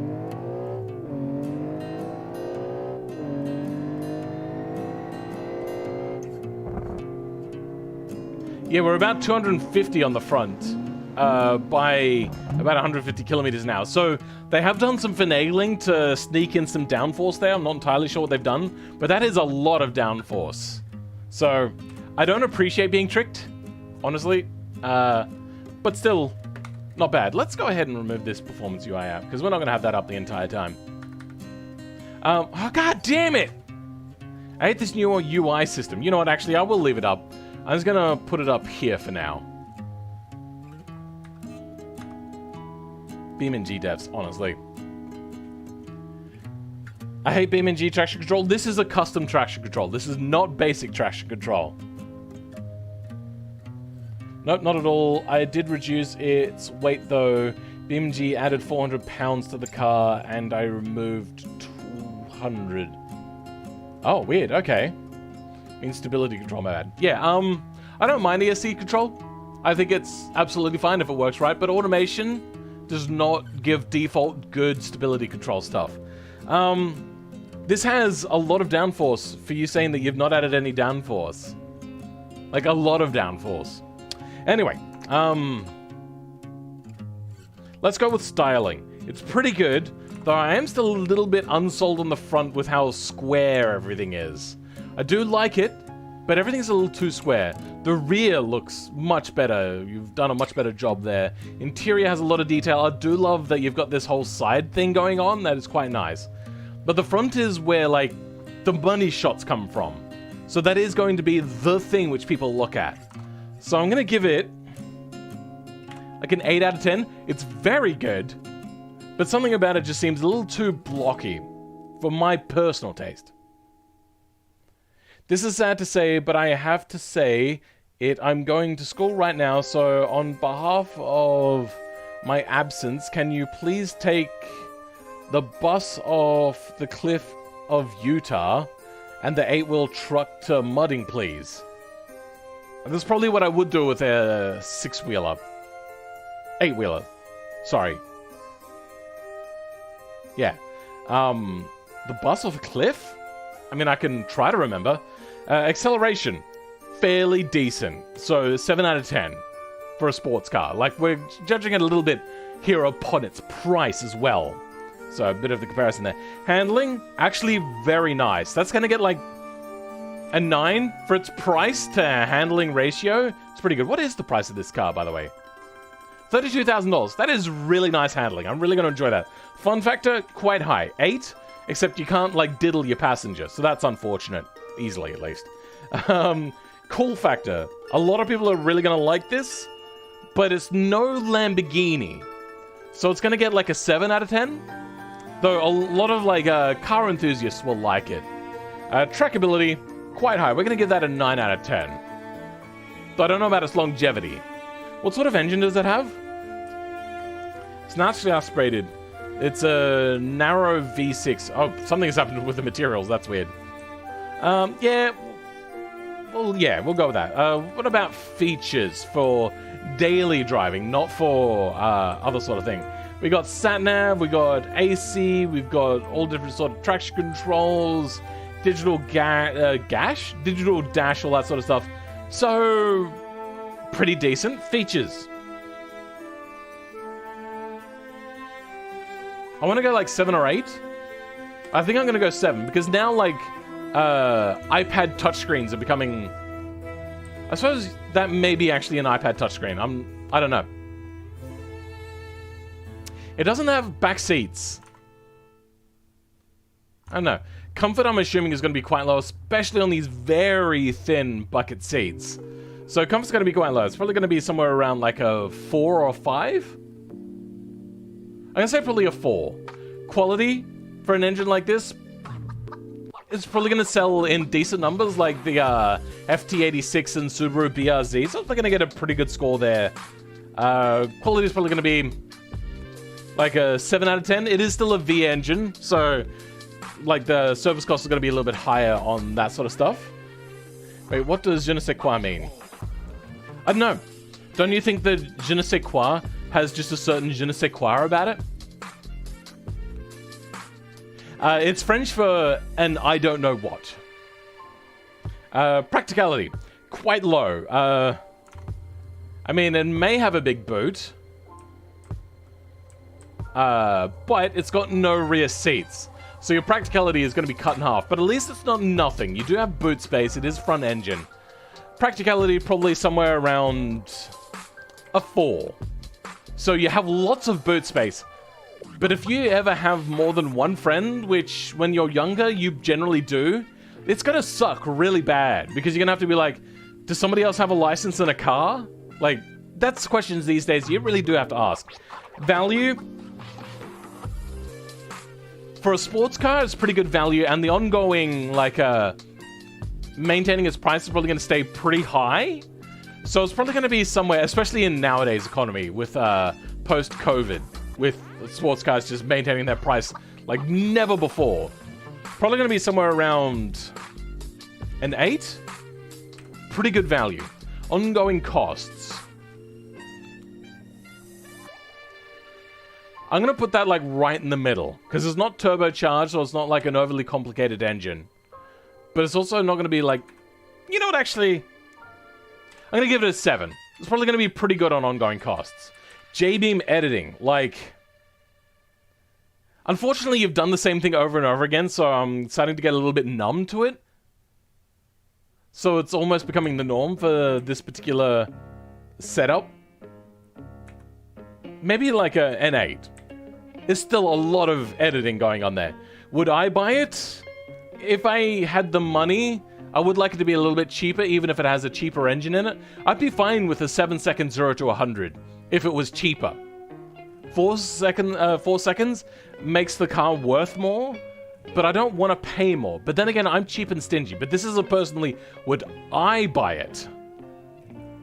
I would want more seats. But I still can't get over the fact that it is really good at handling and very good price for what it is, for the acceleration. So, like a 6 out of 10, je ne sais quoi. I'm probably going to leave that at like a 2. Realism, it doesn't have rear seats. but it is a good price. So the realism is probably going to be somewhere around a 7 out of 10. And that gives it a score of 101. Much, much higher. I hate BeamNG traction control. Is that the last thing you said about Fight Me? I hate Aventador. You can hate Aventador, that's fine. I'm just saying it's not like a supercar, which people generally will recognize. Like, even if you have no idea what cars are, your head is in the clouds when it comes to cars, you have no idea. When you see a supercar, you know it's a supercar. But that, you see it's a sports car, you're like, oh, that's a sports car. Like, a lot of people may go like, I wonder if it's fast, because it doesn't look like a car that does 4 seconds 0 to 100. It looks like a very sporty sort of car.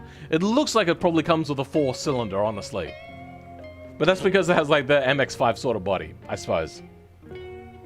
Wait, what is edited? There's a few things edited. One of which, the wheels and brakes and brake discs and all that sort of stuff and tires are all from BeamNG.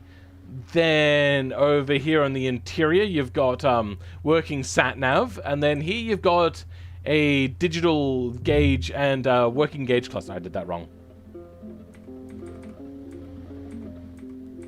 Okay, there we go. So you got like working guard dials and turning steering wheel. Oh, not sure about the steering wheel being off-center like that. That seems like a problem for your legs.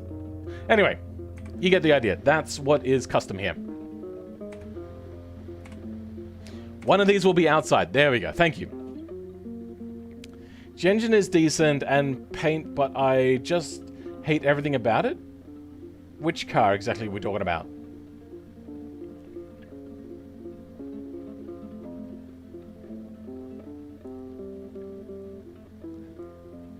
In total score didn't count the realism. Oh, wait, hold on. Oh, duh. Okay, hold on. To E7. Okay, there we go. There we go. Okay. Thank you for pointing that out. I would have completely missed that. So yeah, a score of 108. That's actually a pretty good score. But that's because I'm also favoring this one a lot because of like trackability and stuff like that. Pretty decent.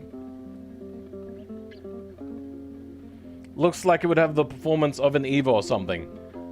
Yeah, what is an Evo 10 0 to 100?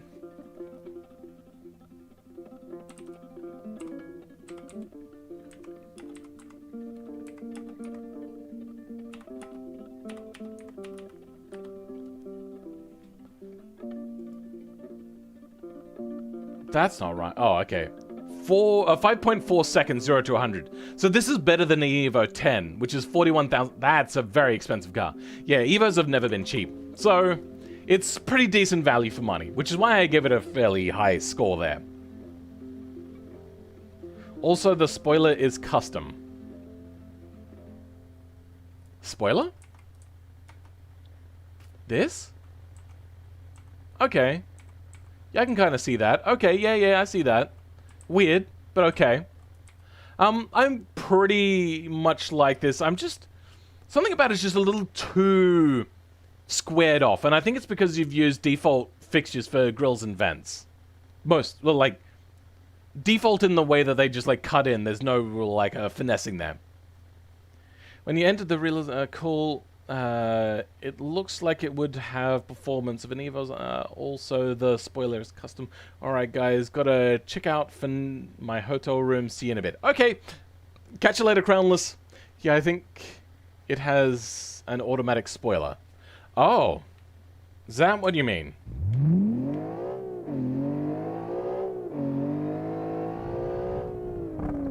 Huh, it is. Okay. Does the downforce change? Okay, so the downforce doesn't change, it's just animated. That's actually pretty cool. This is something I was going to be working on myself at some point. I didn't notice that at all. Good point there. So, you know what? We're going to amend that. JBeam editing gets... I mean, the downforce amount didn't change, so I'm going to give it only a 9. What happened? Do I not have numlock? There we go. 9. So you got a score of 109. That's pretty decent. And for a car in that price range to have that sort of tech add-on, that's actually pretty good. Usually you have to get a lot more expensive to have that sort of tech in a car. Still, I wouldn't count it as a daily feature, though. Kind of looks like a muscle car in the front. A little bit. It just looks too squared off. Looks kind of... the front light reminds me of the Zenvo ST. It does look a little bit like a Zenvo on the front. I do agree with that. Anyway, let's move on to the next car. Next car we have is... I wonder if I want to take this to a better racetrack, but you know what? It'll probably be fine. Let's take this Aurora out and have a look at it. I just felt that I should probably take this one to Spa because it is a supercar.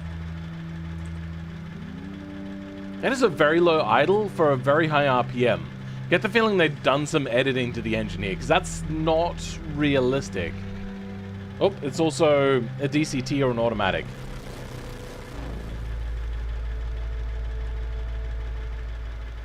Is that the engine? Weird. No, I think that was the music. That was weird.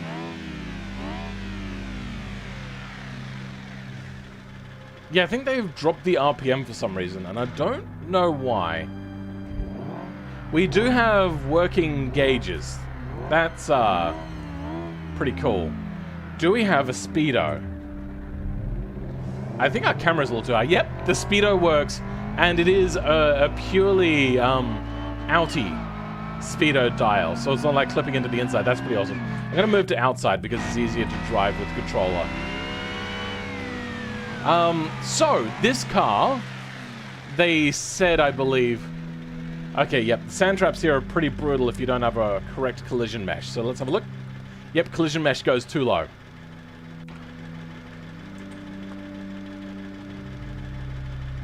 This is something or other super light. Let's have a look. Here we go. The Aurora S12 Superlight. It has no price, so I'm assuming it's free. Either that, or because it was a custom-made car, maybe they just didn't give a price because it was just whatever the car cost to make a one-off of. So this is meant to be a commissioned by Crown Prince Salim Laden of Audi Arabia. Okay. Of Saudi Arabia. I'm assuming that this person doesn't want to get, like, put on a jihad hit list or whatever. After his father forbade him from having a car that's more than 2.5 liters. I also read in there, also not all-wheel drive for some reason. That's a bit weird, but sure, okay. And something else as well. I think it was non-turbo. So this is a fully tuned 2.5 liter, basically a supercar that's done to the nth degree. What have we got for weight here? The weight is 874 kilos. So quite low. Whoops. Apparently the 0 to 100 was 5.6 seconds. Oh, that's a bit disappointing. But still, a supercar.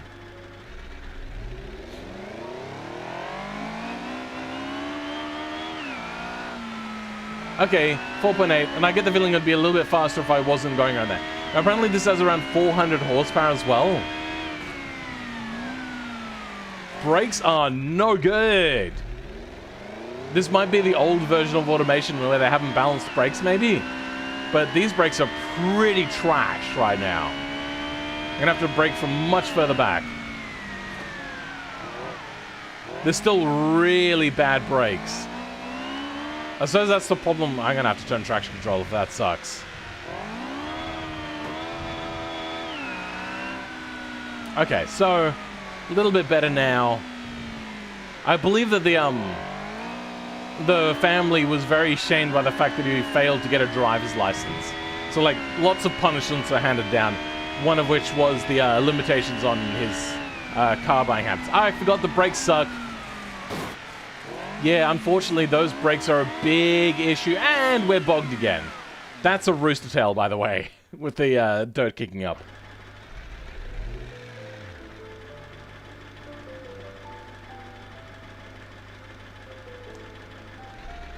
Sorry, I thought I saw a new chat there.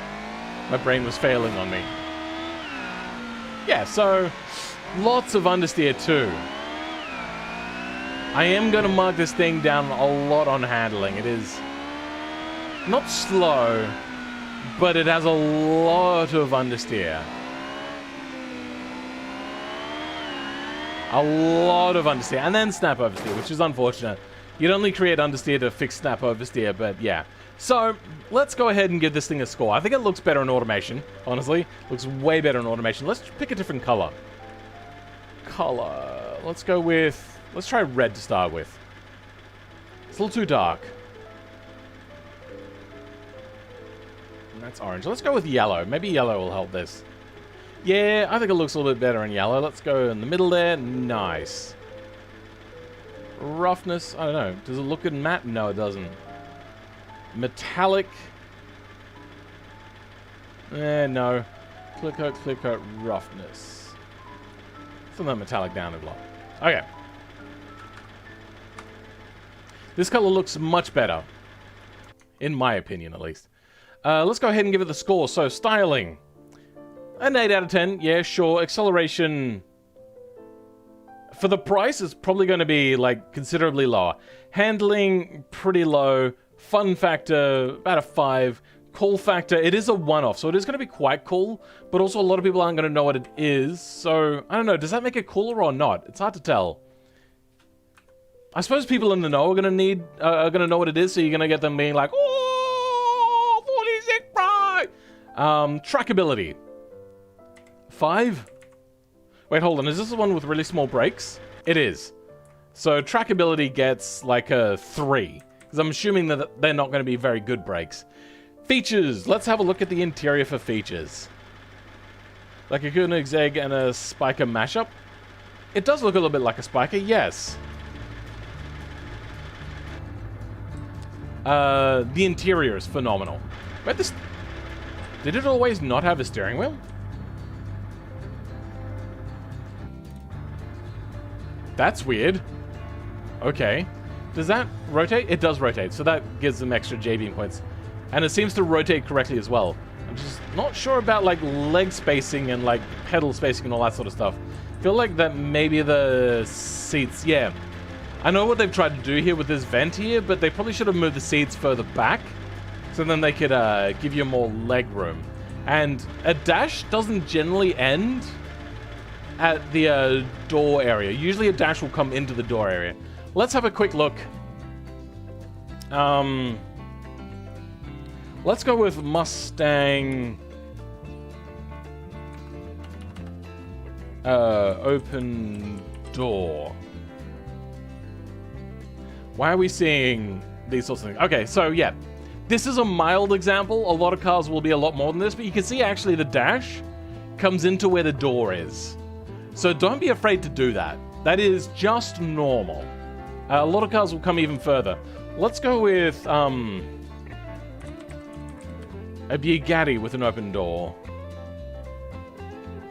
As you can see here, the side of the dash comes out a fair chunk. Some cars will come out more, some cars will come out less. Here we go, that shows it a lot more. So you got the door sill here, and then the door sill comes in quite a bit, and then even after that comes in quite a bit, you can see here that the dash comes in even further. You can see the doors like back here, and then like comes up, and the door trim doesn't really start until probably a third of the way down the door. So this quite a big door. Oh, here we go, side on. You can see here, like, if you divide this into thirds, this comes over the third of the entire door width back into the car. So, yeah, don't be afraid to do that. That is normal. That is the average thing to do. Mazda has a fairly long dash. Yeah. I'm not talking about, like, a long dash like what you see in,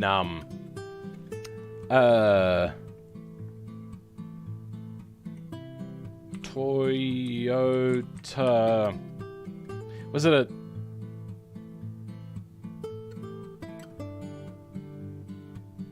minivan dash?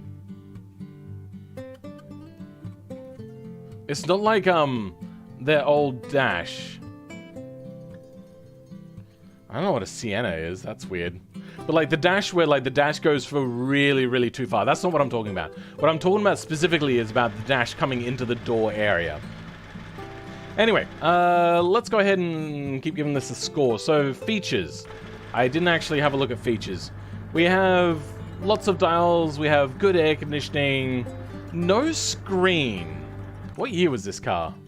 2022, because they didn't put a year on it. So features are going to be like a 5. You do expect more out of recent cars, especially one that's completely custom. Comfort is probably going to be quite low, so it's probably still going to be a 4. Quality is probably going to be quite low, because it is a one-off. So probably somewhere around, like, it may use an engine out of a different car. Let's have a look what the engine is. That is an East-West V12. So that is not a normal engine. Like, I can't think of any other company that makes a modern version of a transverse V12 that at least makes it in bulk. So I'm gonna go ahead and give its quality probably a really low score. You know what, actually being a one-off is probably a very low score. Practicality, 2 seats, so a score of 2. Value, it's probably not gonna hold its value because it's only for one person, and it is a lower power engine and 2-wheel drive, sort of different from what this company usually makes, so the value is probably gonna be quite low. So we're gonna go 4 on that, and the ongoing cost is probably gonna be like a 0. Ongoing cost on a one-off car is going to be incredibly low. J-beam editing. We have normal stuff there. I don't think this one had custom thing, but it does have a custom dash. So there is a very hard mod done right there. So we're going to get that J-beam editing like a 6 out of 10. Would I buy it? No. The je ne sais quoi? I mean, I kind of like the unique design of it, so we're going to leave that je ne sais quoi there. Maybe a 3. Realism. I actually do like the realism of this. So this is going to get like an 8, because there's a full backstory which adds to the realism of it. You can be happy with that score, right? As a supercar that wouldn't get a particularly high score, that's actually pretty good. If you had like a muscle car would probably... A muscle car would probably score pretty high, except for like trackability would be low, and fun factor would be like moderate, and handling would probably be quite low. Hey, Crownless is back. Welcome. Anyway, so I hope people agree with that score, 69. Let's go ahead and check the next car. Actually, you know what? Now that we're on the straight again, let's give it a 0 to 100. No, that sucked. Damn it, I have to clutch dump. Or, like, drive dump.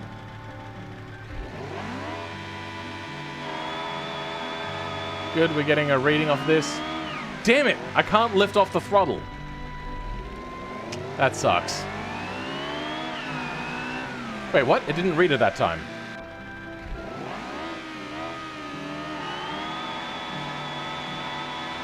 I hate this so much, I can't lift. 3.39 seconds, that's actually pretty good. Alright.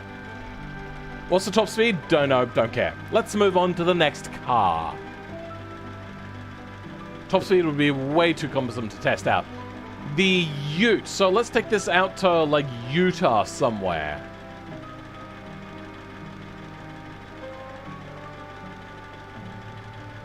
My brain's not working. Where's Utah going?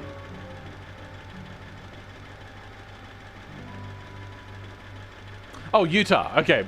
I wasn't expecting to see him building it. For some reason, I was expecting that picture. I don't know why. Let's put it on some sort of back road sort of area, because this is a working man sort of vehicle. Even though we have decided that a few things on the rear were questionable when it came to design. Anyway, this car is a Ute. It was given to me by... Agnosion. Ignosion, you are in the chat. I know, I've seen you, and not that long ago either. This is a 2000s car, $35,000, so actually a pretty decent price. This company apparently saved Cerberus from bankruptcy in the late 90s and is still having great sales into the new millennium. And this is apparently the first version to come with a V8. I'm smart? What? Weird sound. I'm confuzzled as to what it is you're trying to say there. Oot. This is the Raven. Lots of wheel spin. Let's go ahead and turn that traction control off. Get that shit out of here! I don't think we started getting traction control until, like, as a standard feature until much later. Pretty days, pretty days. Doing alright. Okay, a little bit hard to control. Okay. Actually, handling rather fun, especially for having a solid axle. And then I understeered a little bit. That's because we're going over a rise into a slow section. So let's go a different way. This handles quite nicely. I'm not going to give it a high score on design though. That was my bad. I went too fast over there. You do have to be quite careful with muscle utes because being lighter in the rear. Oh, hold on, actually, let's have a look. Actually, it should be a lot lighter in the rear than that. That is an unrealistically light thing, but that's automation for you. I don't think automation does a very good job of exploiting weight distributions at the best of times. And when it comes to utes, you're not going to have a particularly great time either. This just feels kind of nice to drive. Feels rather fun. I'm still not sold on the engine. What was it, like a single overhead cam or something like that? Not probably the sort of engine that they would go with. Okay, that was pretty close. Also, being a ute, I'm assuming that this is meant to be a an Australian company. So, if it's not related to another country's car company, which is generally what all of them are, really, they would then have to make the engine custom. This just feels nice. Whoops! I looked at chat for a second. There we go. Phil, do you know when Australia made traction control mandatory? Probably somewhere in like 2008, maybe? I don't know. It feels pretty late. That 2003 car doesn't have it. But let's go ahead and start giving this car a score. So, styling. It's not ugly, but it's also not particularly well attention paid to. Doesn't have a attention particularly paid to it. So we're going to give it somewhere like a 3 out of 10. The acceleration feels pretty decent, so we're going to go somewhere like a 6 out of 10. Handling is not great, but its fun factor is high. So the handling is going to be somewhere around like a 6, and the fun factor is going to be like an 8. You know what? It's a U. So fun factor, yeah, will be an A, yeah. Cool factor, it is a muscle ute, but here in Australia, even still, they're seen as a bogan's vehicle. And I am here in Australia, and I am rating on that, so the cool factor isn't going to be particularly high. In other countries, you guys may love it, but here, not so much. So I'm going to give it somewhere like a 6 out of 10? I'm considering giving it a 6.5, but I don't want to put fractions in here. Trackability. It's still probably going to be about a 3. Features. We're probably going to have to guesstimate a lot of this because they don't have a lot of attention in here. AC, that sort of thing. The car is, what, a 2000? So for a 2000s car, this is judged against modern cars, though, not old cars. So features are going to be somewhere around like a 3.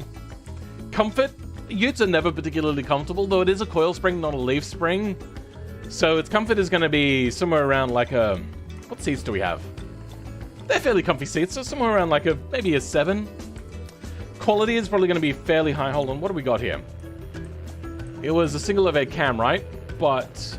Oh, it is 2-valve. Okay. No, that's actually pretty good then. Quality. Probably quite high. Somewhere like a 7? Being an Australian car, the quality isn't going to be fantastic. It's still going to be like Japanese high quality. Not Nissan Japanese, but like Toyota Japanese. Practicality... It is a ute, so you lose some practicality, but you gain some work practicality. It is coil spring and not leaf spring, so it's not going to be huge practicality. It is a unibody and not a split body, so you can put on an actual work tray. So practicality is going to be somewhere around a 6. It's not going to be particularly high. Value, they do maintain their value a little bit, but still not as much as a lot of other cars. modern, like now in today's standards though, it is going to hold its value way too much, and they're going to become like the cost of new cars. So value there is probably going to be somewhere around an 8, though getting what you pay for is going to be quite low, but its resale value is going to be quite high. Ongoing costs are going to be pretty decent on an engine like this, made in Australia. It's going to be a local made car. We're going to say somewhere around an 8. J-beam editing, there's nothing there, so that's fine. Like, these are bonus scores, the modifiers. Like, you don't need these scores. These are augmentation scores. Would I buy it? A 6, maybe a 7. Because I'd still be able to use it for carrying bigger things. Je ne sais quoi. A 2. Realism, probably an 8 as well. A score of 88. Okay. I suppose it's just got like very mild scores across the board, which is what Australian cars do best. They're not like exceptional really in any way. They just do like a lot of good things all round. So, done very well to get that score. Very well earned. Thomas Piscelli. Piscelli.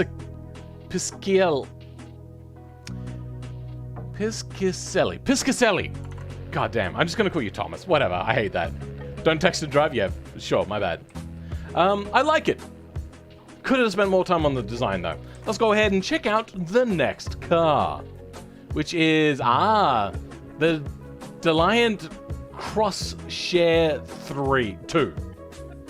My brain is failing me so bad. Anyway, Deliant Cross Share 2. Sorry, my bad. By Fanny Faxbear, 1974, and this is a very cheap car, at $9,500 basically. Very unusual. That is very cheap. They needed to replace their current lineup of cars if they wanted to stay afloat. This was one of their replacements. So, Fanny, you're in the chat here, right, still? Is that a modern day price, or is that a modified price? Let's have a quick look here.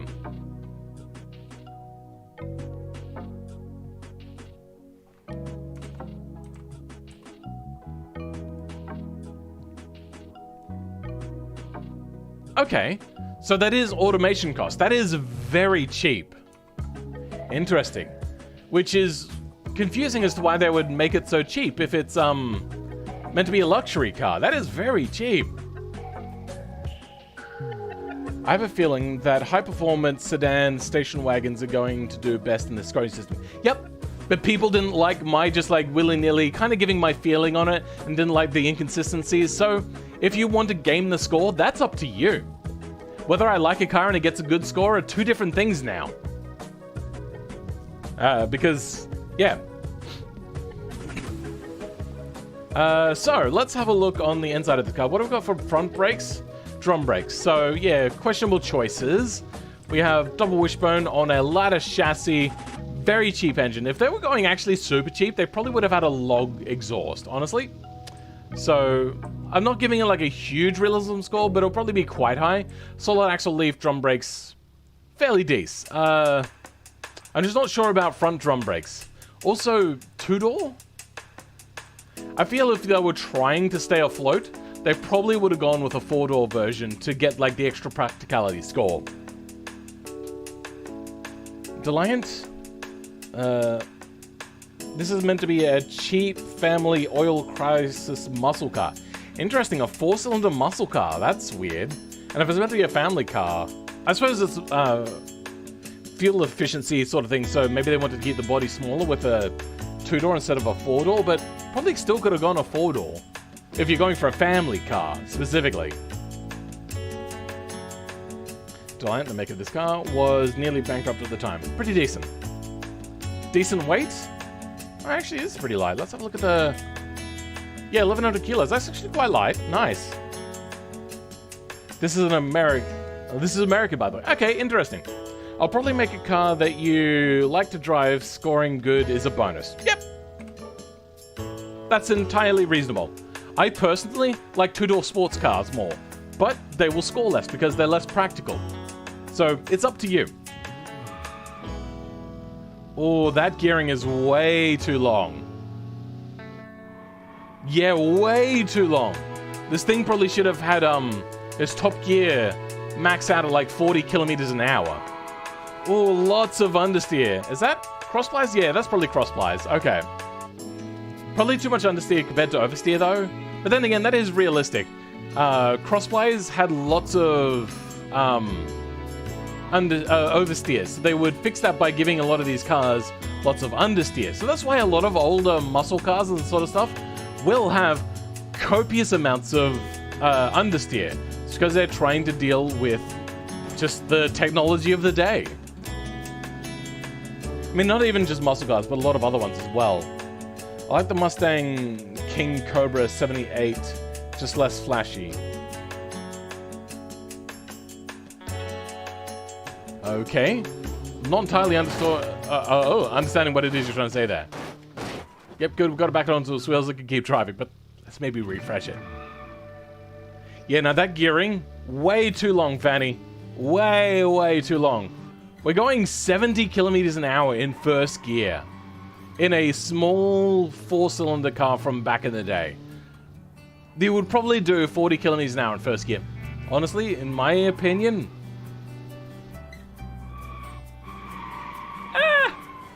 Oh dear. Yep, that's cross-ply tires for you. Incredibly unsafe, and then oversteer. Especially when going around a corner of any sort.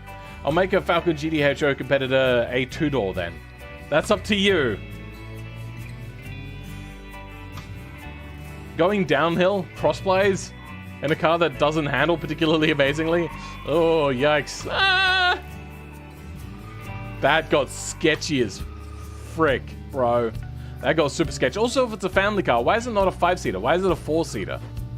I feel as like a 70s car, it probably would have, no headrests. Probably. So I don't know if that was an option with these seats, but... Only really companies like Volvo would have bothered with that sort of stuff. Wonder if this would do better off-road as well. Yeah, then this thing gets super sketch going downhill. It is not fun to drive. It is not reliable, but it is affordable and it is realistic to the day. The handling of these cars were just not particularly great. They were chuckable, sure, but not fandiddly-tastic.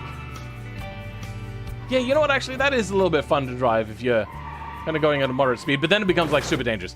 Your front brakes are way too powerful compared to your rear brakes. The idea of the car was loosely based on the Ford Mustang II. Really? Okay. Extra points for the Michigan plate? Oh, okay. Sure. Surprisingly rigid body? You mean it doesn't have body roll? Let's have a look. One wheel peel, love it. Yeah, you know what? It doesn't have enough body roll.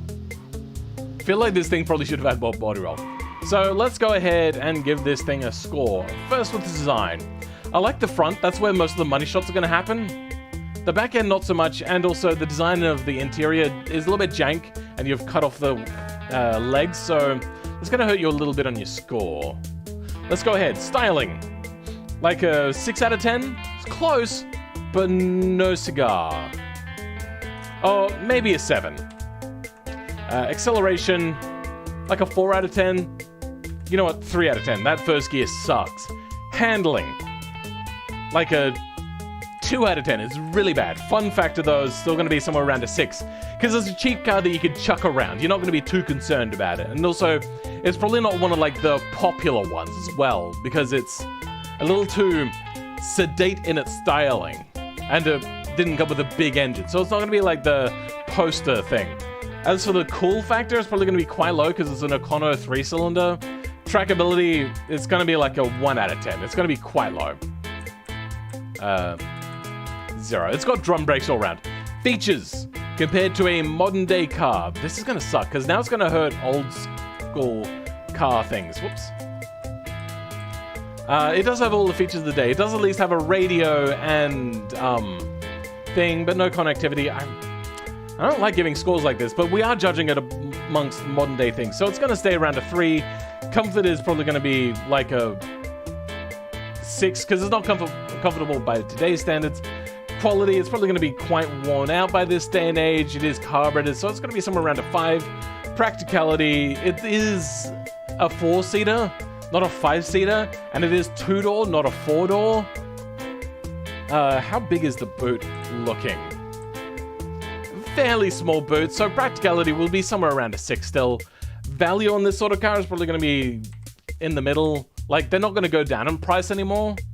Ongoing costs on these sorts of cars are going to be fairly high. So we're going to probably give it somewhere around a 5, because you're going to need to start just keep replacing things. Rust is going to be a major problem. No JBeam editing. Would I buy it? Probably not. Je ne sais quoi? No. Realism, we'll keep it at an 8. But you know what, actually a 9. There's a lot of real in there. You know what, actually? Screw it. We're going to give that one a 10. Make up for the fact that it is an old car. A 64 as the full score. I like it. There's just a few questionable things like that fuel filler cap. Deformation strength, not body roll. Even still, they should have probably a lot more body roll for an American 70s car. Just compare features to the time? Nah, that becomes too hard to do. Perfect realism? Sure. They went for like the cheapest and nastiest car. You know what? No, you're right. Maybe it is perfect realism. Maybe like a 9. Like, they didn't do everything. Like, they probably would have still had disc brakes on the front. Probably would have had leaf springs. And it probably would have had a log instead of a car short. But those are still like, you've gone like halfway there. Overkill on some, underkill on others. So, pretty decent still. You'd say 8 on the realism? Remember, this is a pushrod 4-cylinder economy carburetor. Like, they sacrificed a lot for realism. Except for the fact that it would have had probably a shorter gear ratio, but that's just more of a tuning thing. And a cast log. But you say, you know what, actually, you know what, I do agree. Maybe about an 8. There were too many questionable things. But still, it's actually not far from the car that got a 69 score. So 60s is not bad. Let's go ahead and try out the next car. And that will be... this Unimog looking mother trucker.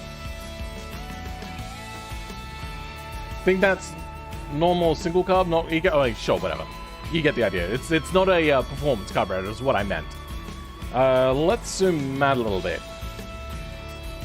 There we go. Camera's a little too close. I know we're going downhill, but that accelerates fast. Damn, bro. Oh, I understeer somehow.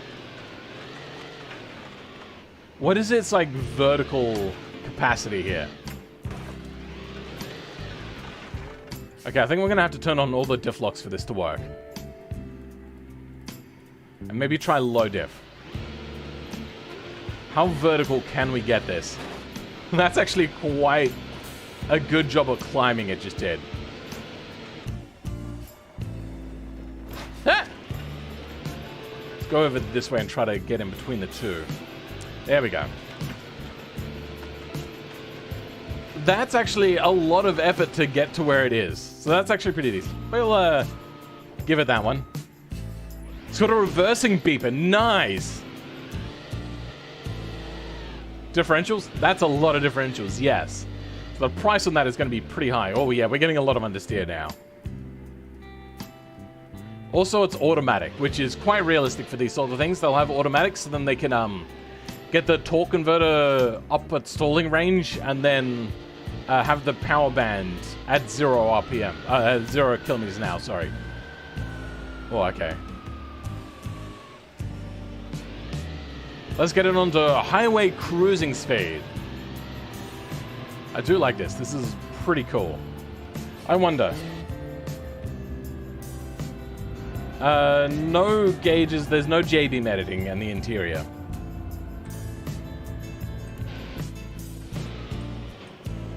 Let's do less difficult off-roading, where we should accept... Did I turn it off? Whoops.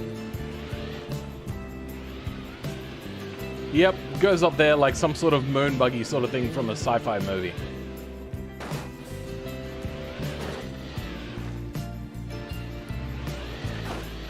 Okay, what's the collision measure on this?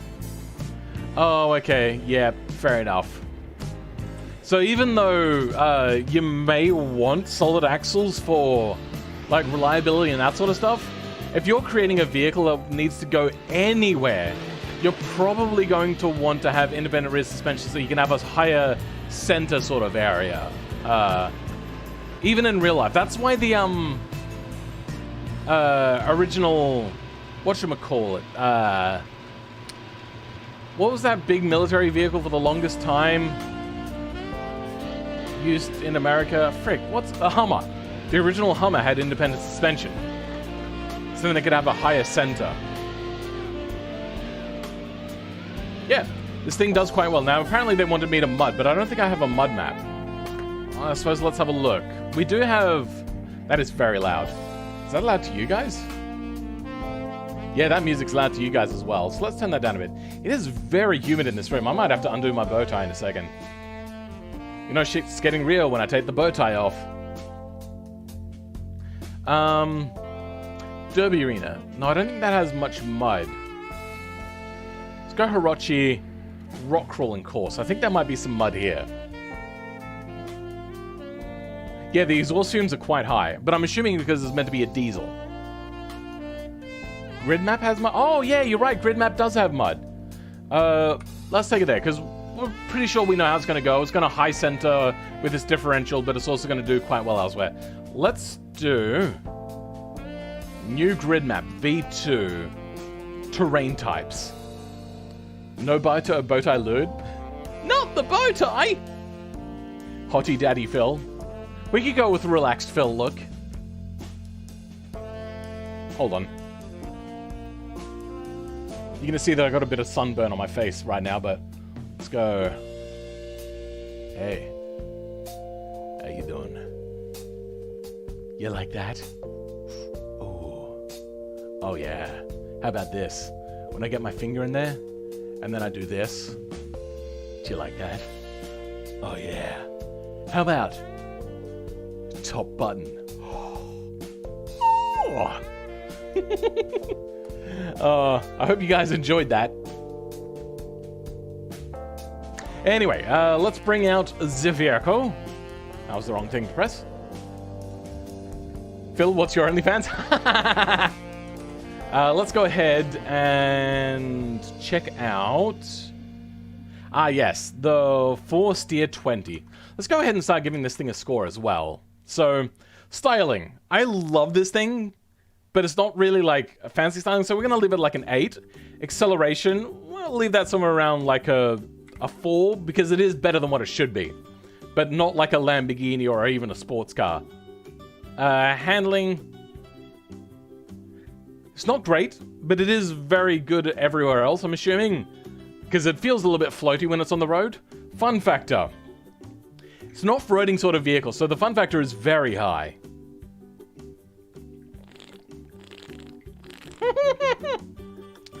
You guys are laughing at what I just did, but I have lost like 4 viewers.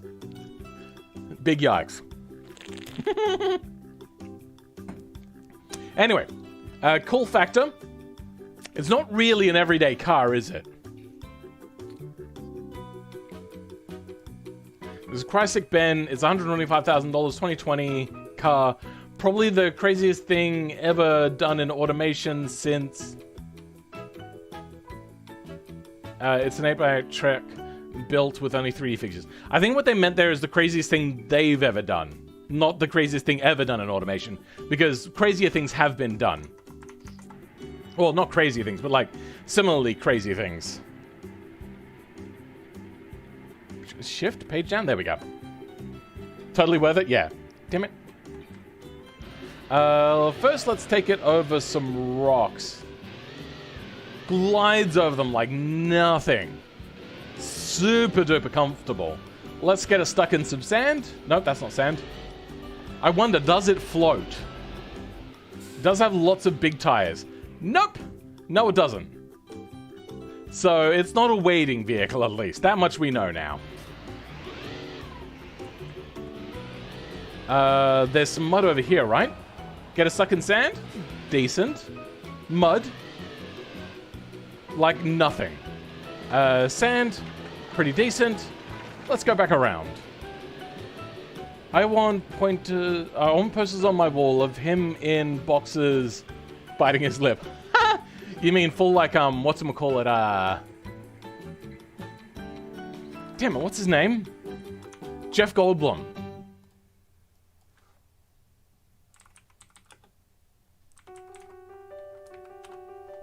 God, I hate how... What? No, that's Goldberg. Jeff Goldblum. Ah, okay, he has his normal way of spelling Jeff, thank God. Yeah, you talking about this picture? I love this meme so much, that's really awesome. Is there like a full picture here? No? Okay. What was that I saw? What is this? I've not seen this before. Anyway, yeah. Is that the sort of picture you want? Question, would adding an effort factor into the fill score be fair or unfair? Gotta celebrate them full 3D fixture vehicles. Then we're gonna add on scores until the end of time. I think this is kind of the minimum scores. I may remove some of the daily scores though. I'm literally dying of laughter right now, Fanny. Oh dear. Alright. I think I saw someone made a Gundam or an Evangelion in automation. I hate Evangelion, honestly. I think it's one of the worst animes out there, and I hate the fact that it's popular. Oh, with a pink fedora? I don't have a pink fedora. Anyway, very decent off-road. Let's go through all of them, and we'll do a hill start on all of them as well. So let's get up to about here.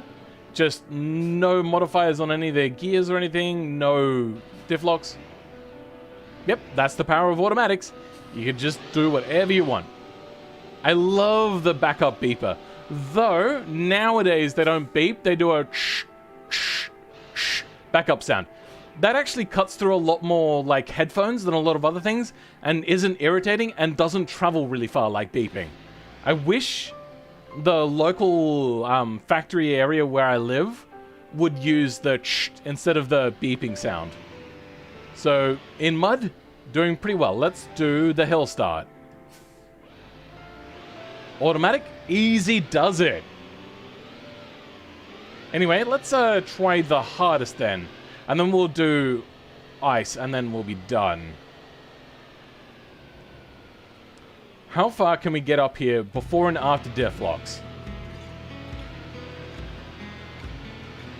40 degrees? That's pretty decent. Getting 40 degrees on that is impressive. Let's go ahead and turn everything on! I doubt we'll be able to get beyond 40 degrees because I think it's more of a center of gravity sort of thing. And we're not going to floor it up here because that, like, fails the results. Yep. So it's the center of gravity sort of thing. So most of the gravity is no longer on all of the wheels. That's just, like, going over 45 degrees is a main feat in a car. It is something that is not easily done. So let's go ahead. I don't remember what all of these are. I think that's... not sure. Concrete? I think that's bitumen, and I think this is snow.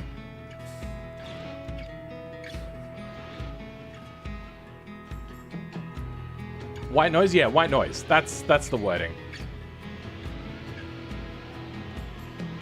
Is this snow, really? Wow.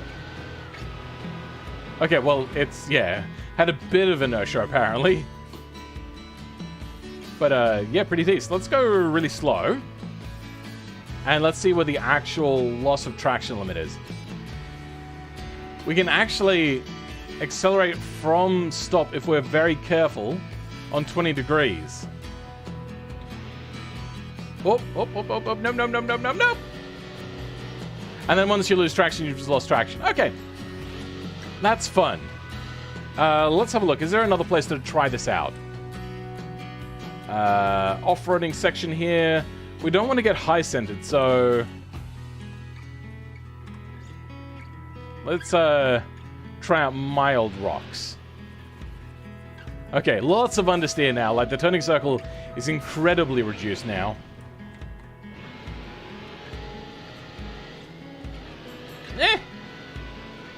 But no. Maybe it doesn't have enough torque. Maybe the choice of engine was the wrong choice. Yep, alright, that's unfortunate. Anyway. Oh, that was ice? Cool, okay. Over Everest. Nice. Let's go ahead and give this thing a score now. We're up to cool factor. Cool factor on this thing is pretty high, but it's not really a road car, is it? No, I don't think so. So cool factor is somewhere like a 6. You're not going to see it very often.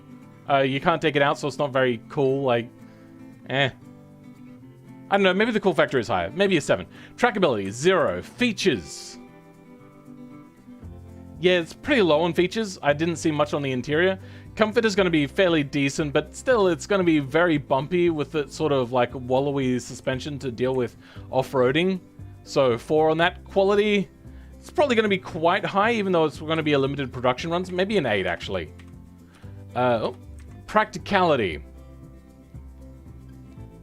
It's not very practical. As a daily driver, practicality is like a 0. Value, probably not particularly high and not particularly low. The value for what it is going to be mediocre. I don't know. The value is what it is? I don't know. I'm assuming on like resale value is going to be quite low. Ongoing costs is going to be pretty bad. So that's going to get like a 2 out of 10.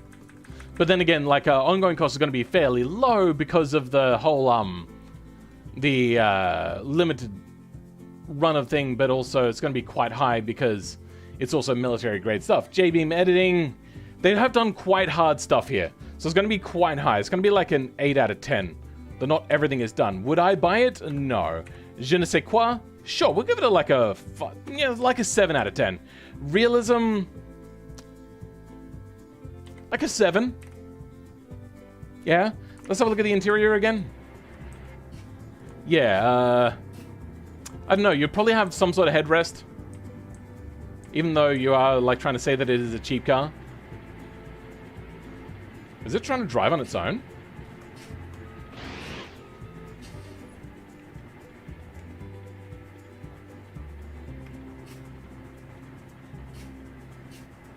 That's weird. It's trying to struggle with something. I love that it's got the exhaust pop-off sound as well. You know what? J-beam editing, I want to give it more than an 8, but they've only done the one thing. Also, with a, like... You know what? I'm not going to give it a higher there, but I'm going to give it a certain je ne sais quoi. I like it. 73 on the score. That's actually pretty good for something that sucks on so many different scores and gets a few zeros even. Anyway, next car. I'm in boxes with a questionable hole in them. That's not the sort of thing that you talk about in a public stream like this. But let's have a look at the next car, which is these cars. So we're going to bring out all of them. We're just going to test them right here. Any day now. I try to keep this PG at the best. Like, I know I swear sometimes, but I do try to still keep it PG here.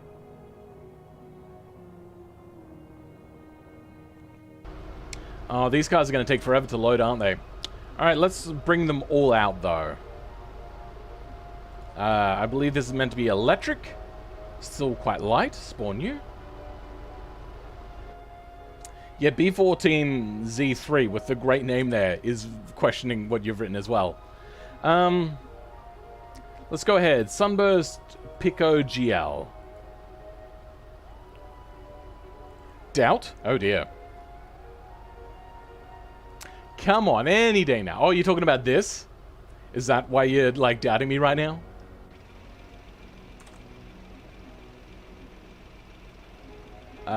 Then we have... Wait, did I just get this one? I'm not sure.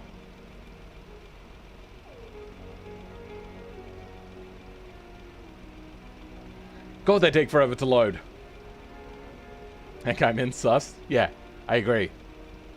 What is happening? There we go. Okay. Why do these cars take so long to load? What the hell? Is there like a bazillion fixtures in it or something? That is frustrating. I'm liking all of their like above wheel arch sort of thing in the picture, but in BeamNG it's not really coming across, I'm assuming, the way that you wanted it to. Anyway, Next is... the rally ones. How many versions are there? Way too many. Way too many.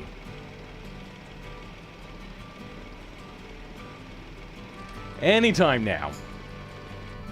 Thank you. 24 is the race number, apparently. Very big there. And this is the last one.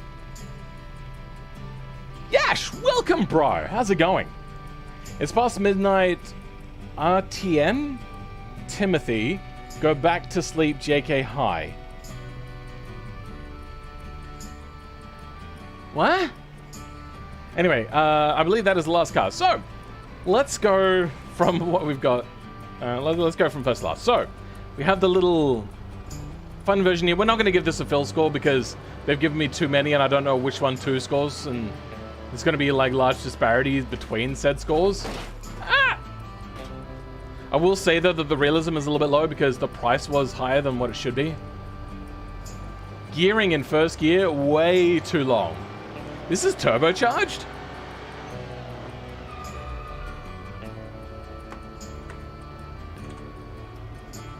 Hold the phone. What year are these? 1977, turbocharged for an economy car that costs as much as it does? Where is the Pico range? Here we go. Sunburst Pico by Sunburst Automotives. So I believe this is a group effort car. 1972 is when the starting year was. $15,000 for the cheapest car, which for a car this small, you're probably going to want it to be cheaper than that. Like, I know the like inflation and all that sort of stuff, but still, it could be a lot cheaper. Made for a cheap communist family from Romania. Yeah, it should be a lot cheaper. It was made to be an affordable city and medium trip commuter. Let's have a look if there's any extra details. Cabriolet is the most modern that introduced the facelift, more contemporary look with integrated headlights and plastic bumpers, new technology like front disc brakes and ABS in the 70s.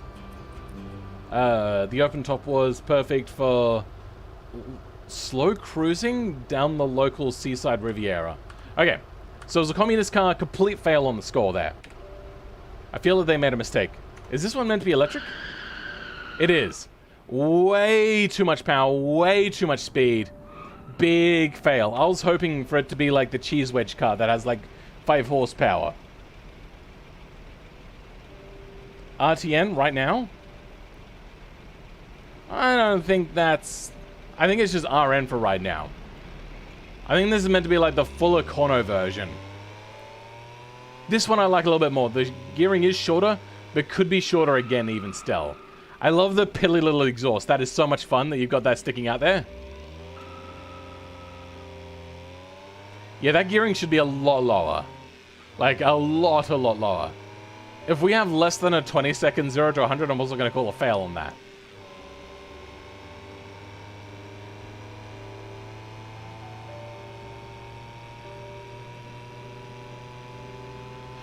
Oh, perfect. 20.24, 0 to 100.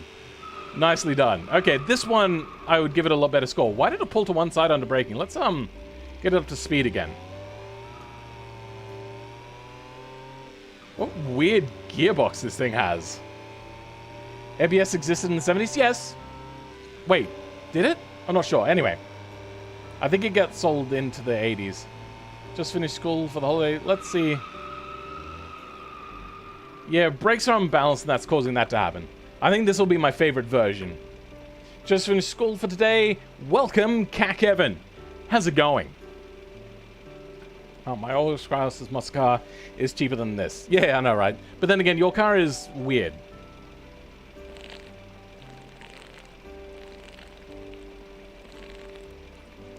Alright.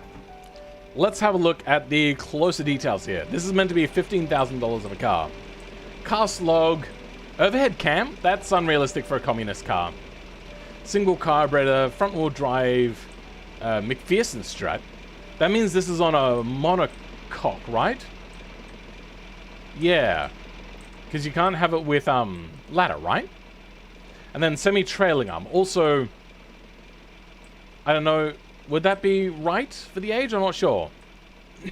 I feel also if they're going like full economy car, that they wouldn't have bothered with a punch out here, and they would have had the exhaust come out down like a normal place. Though I do like it. It looks cool, but I feel like they would have saved a little bit of money by doing it a different way.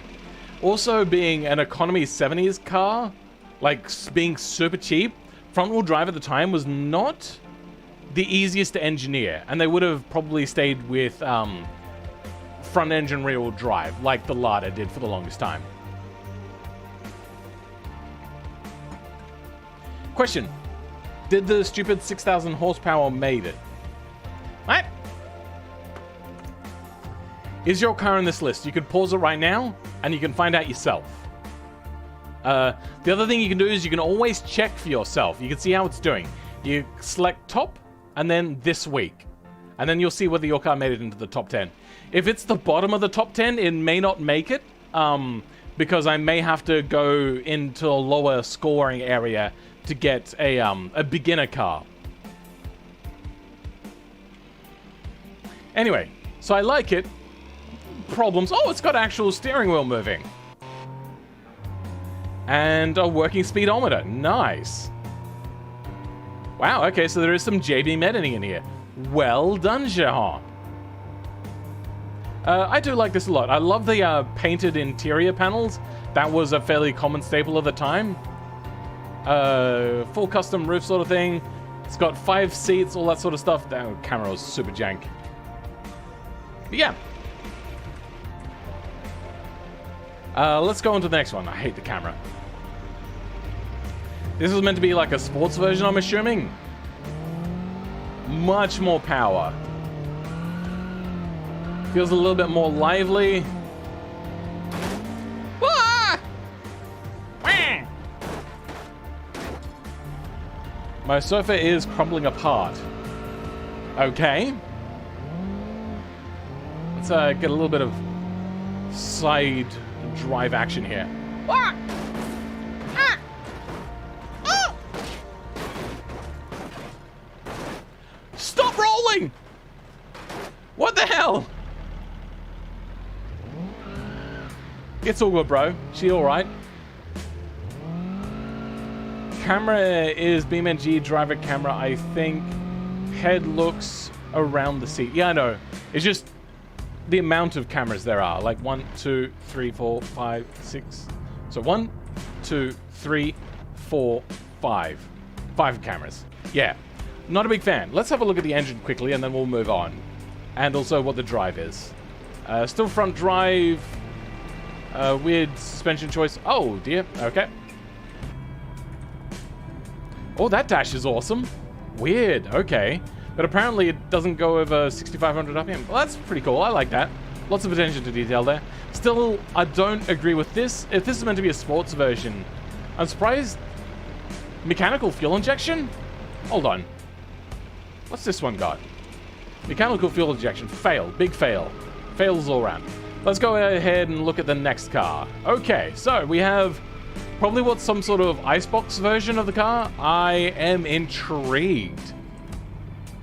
Okay, cool. It's still got the vehicle back there, so it wasn't a ute, unfortunately, but I just wanted to see how they made it, is all. It's still the same sort of engine. Sounds a little bit more ratty, which is pretty cool. Only mufflers. No mufflers. Interesting. They may have accidentally duplicated the cam fixture and automatic. Sure, but still to have mechanical fuel injection, that's a questionable choice. I find it interesting that there's a diff locker in here. So, yeah, I think now this is my favorite. Still, I hate the engine. The engine choice is pretty bad. Also, the price could have been considerably lower, especially as a communist vehicle. This is cool. I do like it. Is this thing getting a wheel up? Yeah, it is. Even at lower speeds, this thing is still getting a wheel up. That means that the sway bar is probably too high for a thing that's meant to be, carting probably more sort of bruisable goods.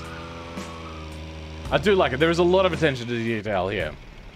Next rally.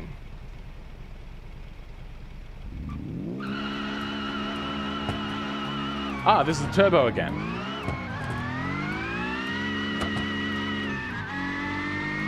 Interesting. Let's ramp it.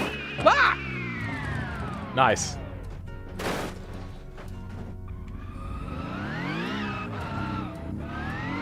Okay. Drives alright. Let's see how it goes off-road. Okay, it doesn't like that. How about mudding? Mud is quite common for rally cars. There's some Dakar rallies that require sand as well. It's alright. BeamNG doesn't know what gear to be in. I am unsold on the gear sounds though. Not mud, but let's go like sand tuning, which is a common thing for this sort of car. Will we make it up? Will BeamNG pick a gear? Oh, it almost made it. All right. Last one. You know what? Actually, hold on. I forgot to check the engine. Interior, pretty cool once again. Yep, love it. Same engine. Wait, this is not turbo. Why do we have a turbo? Is this meant to be supercharged? Ah, okay. That would make sense. Talking about communism. Look at the rally car engine. I'm assuming it's exactly the same as this one.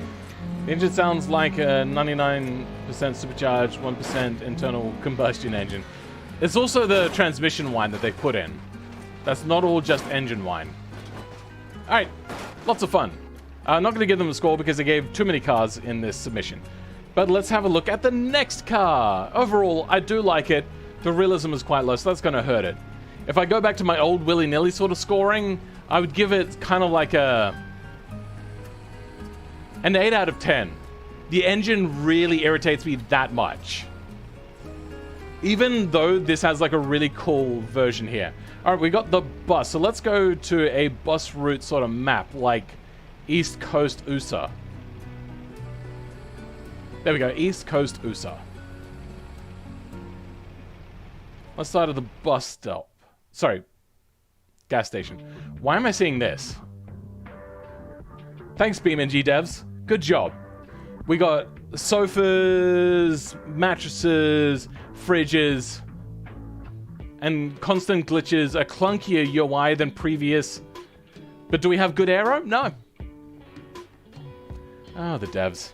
Let's go ahead, pick ourselves a bus.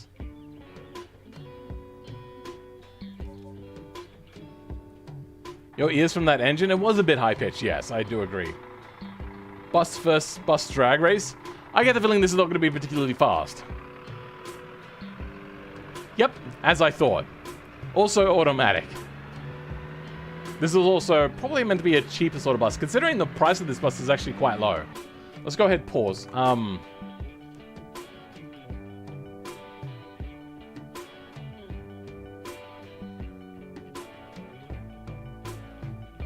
What? Here we go. Romanian bus. Was Romanian part of the Soviet bloc? If so, that makes reason why it's so cheap. $47,500. That is very cheap. For 1982 as well, that's very cheap. Didn't someone want you to fling this bus off a cliff? Yeah, we can do that. Welcome, Matteo Sacco. I don't believe I've seen you in quite some time.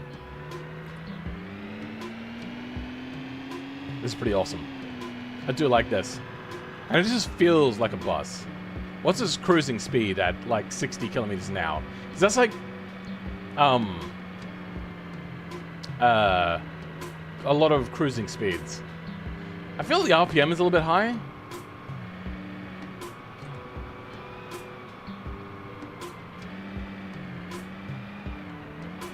Oh, there's no gear selector. Is this thing a single gear? No, it's not. Why can't I... Alright, well that's weird. I don't know why I can't select gears. Maybe they did some editing there. Yeah, I like this. This feels fun. I want to roleplay with this, but I don't know how. Like, and make a good video at it. Like, I'd probably just run a server and just roleplay with it maybe at some point. I like this. Let's take it somewhere else, though. Where is the city? City's over there.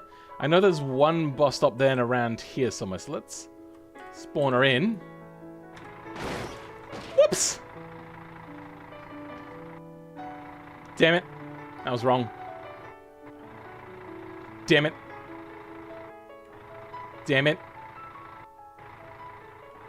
Damn it. Okay, fine. Damn it, that was the wrong button again. Okay. City's over there. Bus stop's around here somewhere. Okay, let's go again. This thing is really slow. I love it so much. Snowman bus?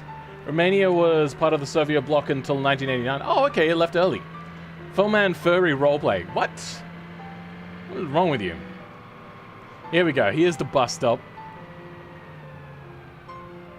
And then you would just take it on the route. I love it. Is there potentially... I don't see any door buttons. Let's have a look on manage. I don't think there's any door options, unfortunately. Electrics? No. Light bar? No. Fun stuff? No, it doesn't want to kaboom. Oh well. Hello everybody. That's a weird time for stream. It's 6:30 a.m. Space Warrior! Wait, weren't you here earlier? Anyway, if you looked on my Discord, I did mention that it was going to be early. How long have we been streaming for now? It doesn't tell me anyway how long I've been streaming, so I have to bring up OBS. 3 hours. Not bad. So let's bring it into the shitty. Just gotta drive it around. Lots of braking there. Brakes are not overcooking, which is surprising. I probably would have expected a little bit of cooked brakes, but sure. I'm liking this a lot. Nope, just joined? Okay, fair enough. This is probably my pick of the stream. I mean, there's not like a huge amount of stuff here, and I don't know about the driver's seat, honestly, but it's still... it's just fun. It's lots of fun. Whoa! Let's see, is there J-Beam editing here? There is J-Beam editing here, so I don't know why they didn't put a driver's seat in. I think this thing would really, really do well with the driver's seat. So, let's go ahead and give this thing a score. You know what? I feel that this thing isn't going to be justified by a score. So I'm just going to go ahead and give it, as a feel, like a 9.5. I really do love it. You know what? Actually, no, a 9. You'd get like an extra whole half up. Nah, maybe like an 8.9. Because there's no like rear bulge for where you would probably see an engine under here. Do you say the city instead of the shitty? I don't know what you said. No, I don't get it. I'm family friendly. Don't demonetize me. Throw it off a cliff? Okay, fine.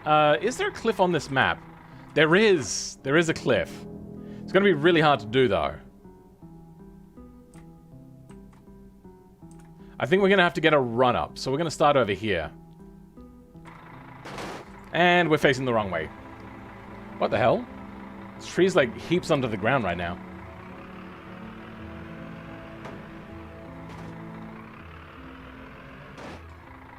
Oh, there's actual, like, roof liner. Hold on.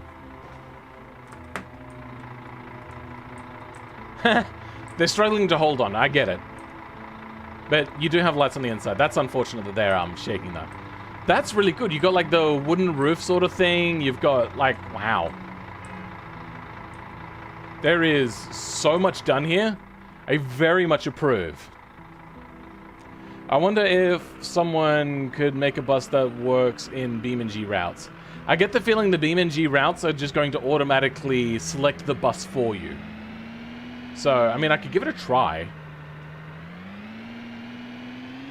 And I think here's a cliff to fling off of. Damn it. Yep, nah. That's unfortunate. I suppose, let's see if we can bring our own vehicle.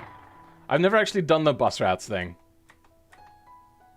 It was actually where I started. Hold on. See, home. Bus routes right in front of me. Let's see if we can activate this. If not, big fail on their behalf.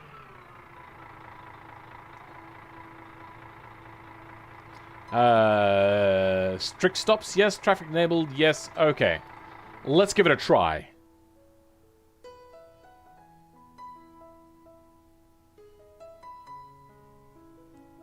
Please? Also, welcome Groundhog if I haven't said hello to you yet. Oh, the cliff is brutal for rock climbing? Yeah, it is pretty brutal. Let's go ahead and start. What? Let's try getting to the first bus stop and seeing what happens. So, we get here and we stop.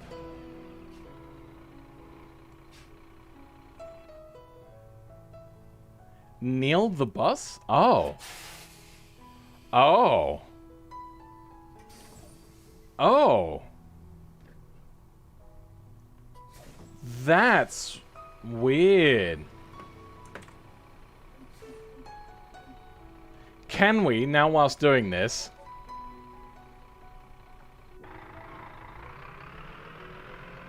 go to the next place? Ah, yep, it selected the American bus. That is annoying. I wonder if it'll still work. Do I have to press the hotkey still? I cut that way too much. Whoops.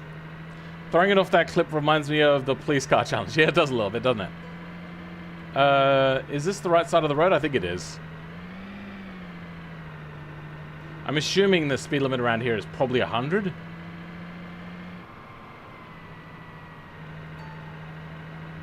Where's the next? Where's the next bus stop? The hell? Hello? Hello? Also, does this have dual rear tires? No, it doesn't. I would have loved to have seen dual rear tires. Much like, I did with that one dually mod that I did. I feel like this thing would probably have dual rear tires. Because it probably has a very, hefty engine hanging over the back. Though some of them do come with singles. Don't give me flashbacks. I really want to do those challenges again, but they're just really stress-inducing and take so much effort. God damn, where is this bus stop? What the hell, bro? I just want to test out to see if this works, for frick's sake.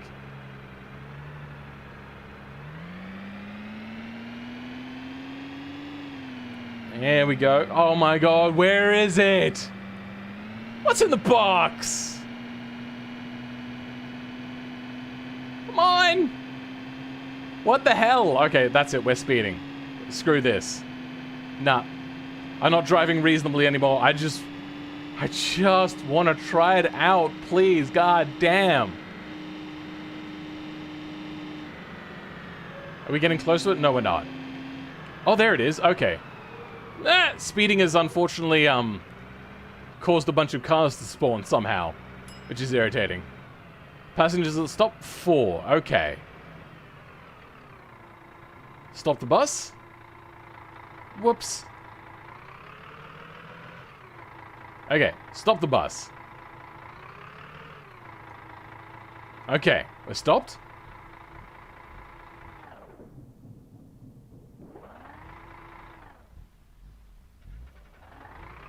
Nope, okay, doesn't work. That is very unfortunate. 70 years later, I know, right? So the speed limit is 60, please slow down. Well, this is kilometers now, so I'll just try to get away with that. That's the wrong thing. Yeah, I'm not going to give this a full score unless they, like, specifically really super duperly ask for one, because I don't think it'll really stand up to it. I just really love it. Need for Speed, Bus Edition. Did I press...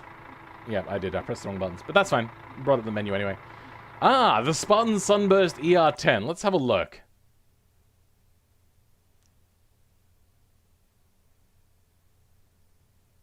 Here we go.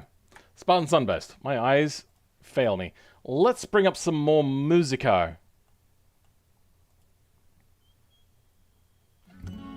You're not in the zone precisely? Oh, what the hell?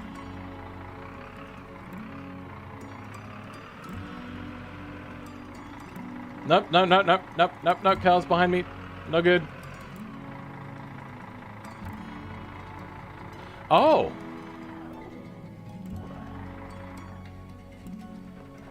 Yeah, we just can't do anything. And there's nothing here to ignore that. That's unfortunate. Okay, I didn't realize I missed it a thing. Let's go abandon on that. Let's take this one out to a racetrack now. Not this car, but like this next one. We're going to take it to Hirochi Raceway start line.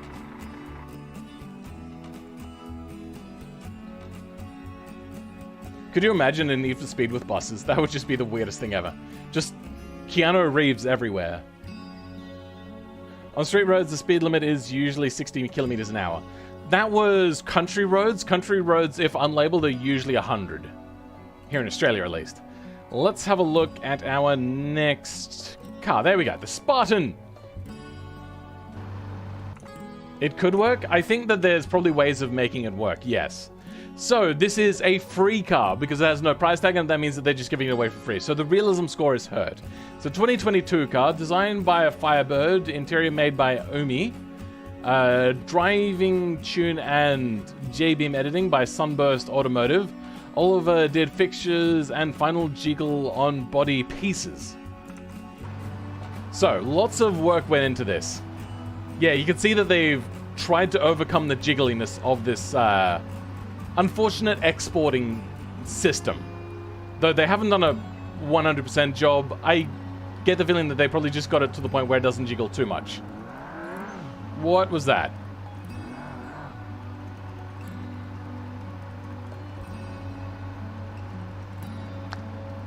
Something that I don't quite know. It just immediately falls off. Okay, whatever. Hold on, is it a wing? Not by the... No, it is a wing. It's a glitched out wing, but it is a wing. Yeah. Unfortunately, that means we have less downforce now. Feels very grippy. Oh, and understeer. Good thing that rear wing fell off. Otherwise, we'd probably have more understeer. Could be the traction controls kicking our butts a little bit. Okay. It feels very planted. There's still some bugging out though. Some like body fixtures are moving around a little bit in weird ways. Decent. I remember somebody said that this was a bit like a Lotus 7 sort of knockoff. I do agree with what the other person said instead of the Lotus 7. It was like the ER1. But I just want to kind of show you something that I did a while ago. And it's something that I want to do in real life. Give me a second. 3D modeling.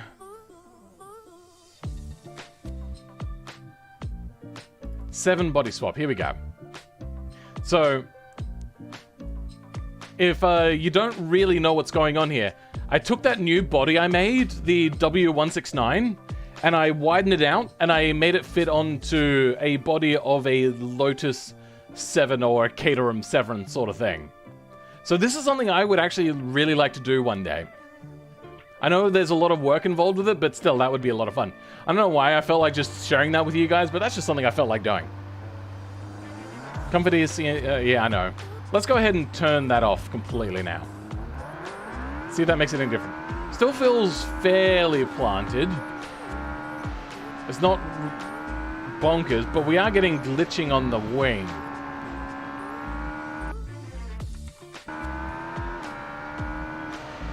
Is that just visual, or is it like physically glitching?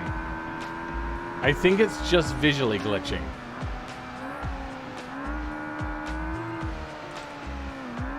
Okay, so I like it. It feels pretty decent.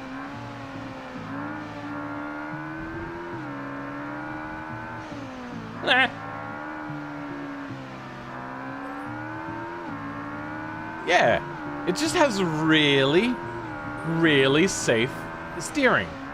It could be like a slight bit wilder to help deal with that like understeer on turn-in. I hope I'm not late to join the stream. You are towards the end of the stream. Lotus W197. That's actually pretty funny what you've done there. Can we do trail braking in this? Is that maybe taken into consideration with the handling? Too much understeer. Okay, let's try that again. I feel like this is a DCT.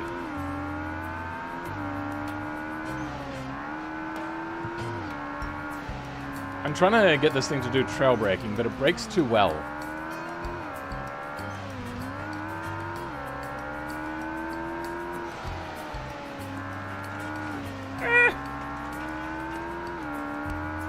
Alright, where should we brake for trail braking? Somewhere around here? Okay, yeah, now it's not really set up for trail braking either. That's unfortunate. It definitely is what is. I want to stick a CVT in this. CVTs don't take a lot of power in real life. Oh, there's T197? I don't know about that. Anyway, I do like this a lot.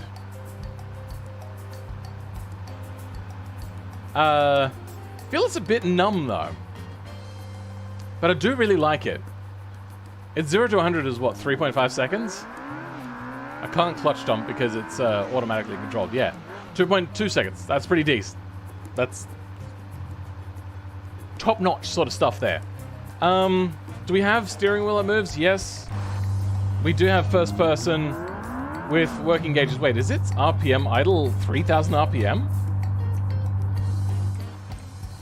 It is too. Okay. That's unusual. Oh, this feels good to be in first person in an open wheeler like this. Something about open wheeler and being in cockpit view, even though it's harder to drive with the controller, in my opinion at least, it's just where it's at. With a steering wheel, even better. Ah!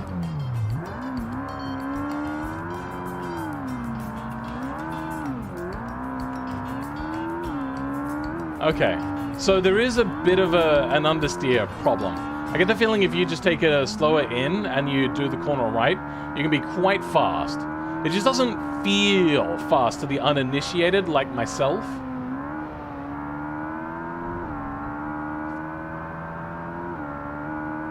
It's pretty good on exit. Okay, yeah. And you said 1,050 RPM in my car is a lot. Depends what it is. This is a race car, so high RPM idle is just fairly common. Like, look up the idle on an F1 car and you'll get an understanding of what it is I'm getting at.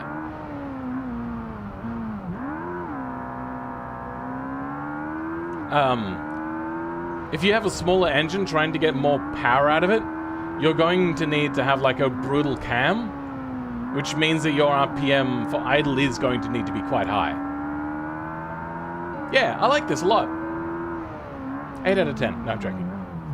For CVT, don't take much power. Williams, who put it in their 90s F1 car, were going to use it in the season before it was banned. Am I a joke to you? Okay, was it a belt CVT? Because usually they don't take a lot of power. There's a reason why they wear out a lot quicker. Oh yeah, also, it's a race car. They probably rebuild it every race. So that's like the difference there. I suppose this is meant to be a race car, so you could say that. So it's not free, the car is just not for sale. So let's go with styling. I'm not sure about the broad front nose. The rest of it I like fairly a lot. I wish you could have done some sort of like angular lights, not vertical lights like that. I'm not a big fan of that. The rest of it is pretty good. I love the open sort of engine thing. I wish kind of you had to move the engine further forward though. What do we have again? Yeah, single overhead cam, 4 valves per cylinder. Odd choice, but okay. If you had the new version of automation, you could have moved it forward. Even if you have the old version, you guys are good enough in JBeam to know that you can move the engine forward on your own. CVTs are amazing, to be honest. No, they're not. I know F1 cars idle like on 5,000 RPMs something. Mine was a 50s race car. Yeah, older race cars didn't really have that high of an idle. Though, I suppose 1050 just felt high, maybe.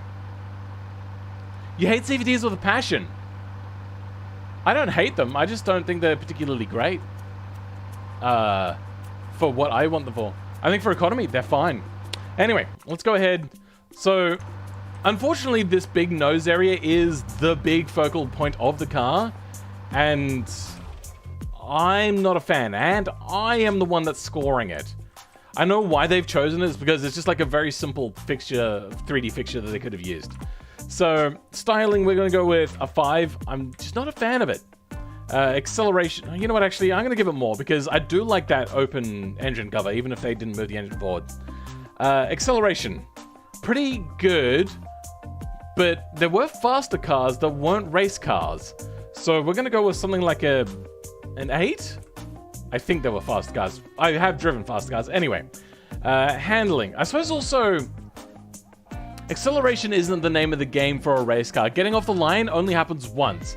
Once you get into higher levels, like higher speeds, your acceleration matters there. So I don't know. I don't really know how to do that one. Handling, it's probably an 8. Fun factor though is probably somewhere around a 6 because you have to drive it the way it needs to be driven. So to most people, it's going to be a little bit lower there. Cool factor, is this a road car? I don't think it is. So like 6? That's my opinion. Trackability is going to be like a 10. I don't actually know. Doubt is riddling my mind. I don't know actually what it is. Features.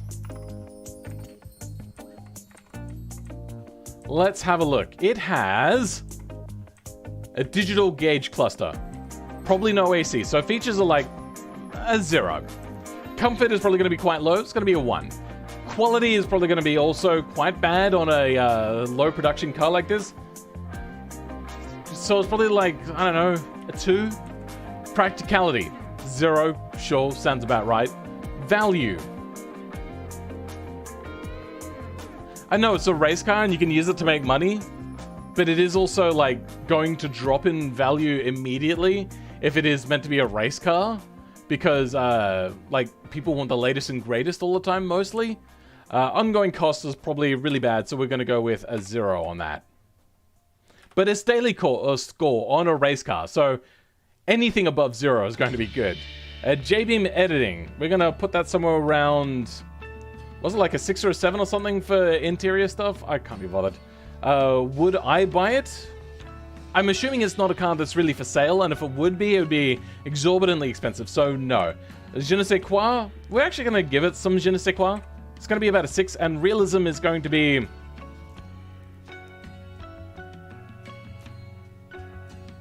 I don't know, they didn't list a price, so the realism is going to be actually quite hurt a lot. I'm torn between doing like a 5 or a 6, so we're just going to go with a 6. So a score of 68. Not bad. Top acceleration after corner matters. Yeah, I agree. CVT on centrifugal superchargers is big, yes. I get the feeling you're going to add a lot of weight for not a lot of gain.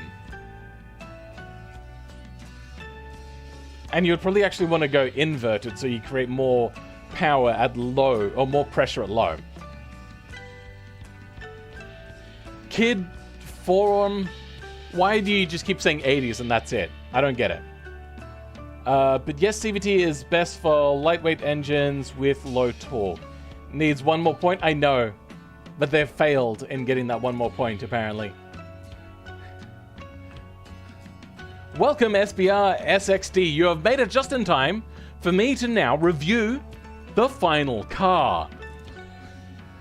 I probably really should have put a community post up on YouTube to let people know that this is going to happen.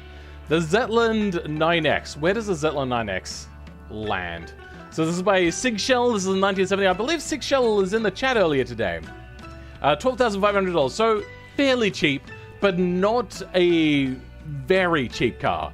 This is an itsy bitsy, teensy weetsy economy super mini. Then it should have been a lot cheaper than that. Could have been a lot cheaper than that. A city prototype, 2 gears, 42 horsepower, and average MPG of 50 miles per gallon. That price is way too high then. That price is way too high. Let's take it to... Where should we take this? Industrial side. Because it feels like it'd be taken to like cheaper, more budgety, low income areas. So like people that are working dead-end jobs and not earning as much as they should.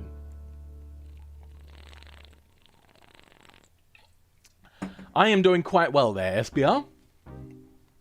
CVTs are also sometimes used in big tractors. Really?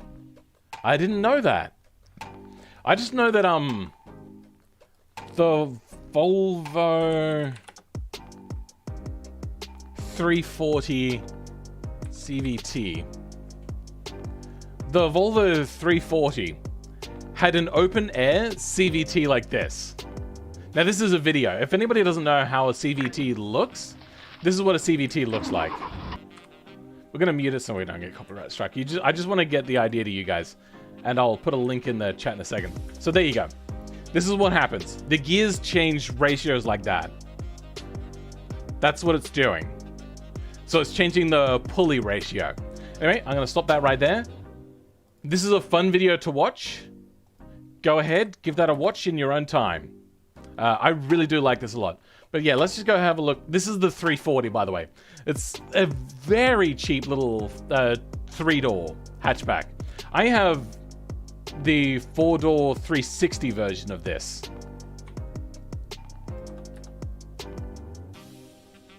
I have basically this in a different color. Shittier color and shittier quality. Is that a better picture? Why is that so low quality? Eh, whatever. How's scooter work? Some scooters, yes, did actually come with CVTs. That I did know. I remember when automatic was the new big thing for scooters. My parents have an old Yamaha Pasola with an automatic 2-speed. That's why they're called continuous variable transmission. Yeah, I know. I was just showing people what it looks like. This is very quiet. Is this automatic? No wonder the thing wasn't very cheap. Like, if you're going that cheap, you're going to want automatic. Sorry, manual. It's also got 2 seats, so it's not really a family car. So automatics are not going to be particularly important. This feels really fast. Very fast. You know, even though it bottomed out just then, I was going quite fast. It is handling these bumps quite well. For having, like, minuscule tires, that is, I should say. It looks like the car that's going to do a front flip. I don't know about that. Let's try going, like, full brake. Nah, it's just a little bit of body roll. I like. It doesn't actually have side-to-side body roll very much. Questionable choices. I feel that this thing probably had a lot of body roll in it. I like. It's fairly fun. I want to take it to the bowl, though. Where's the bowl?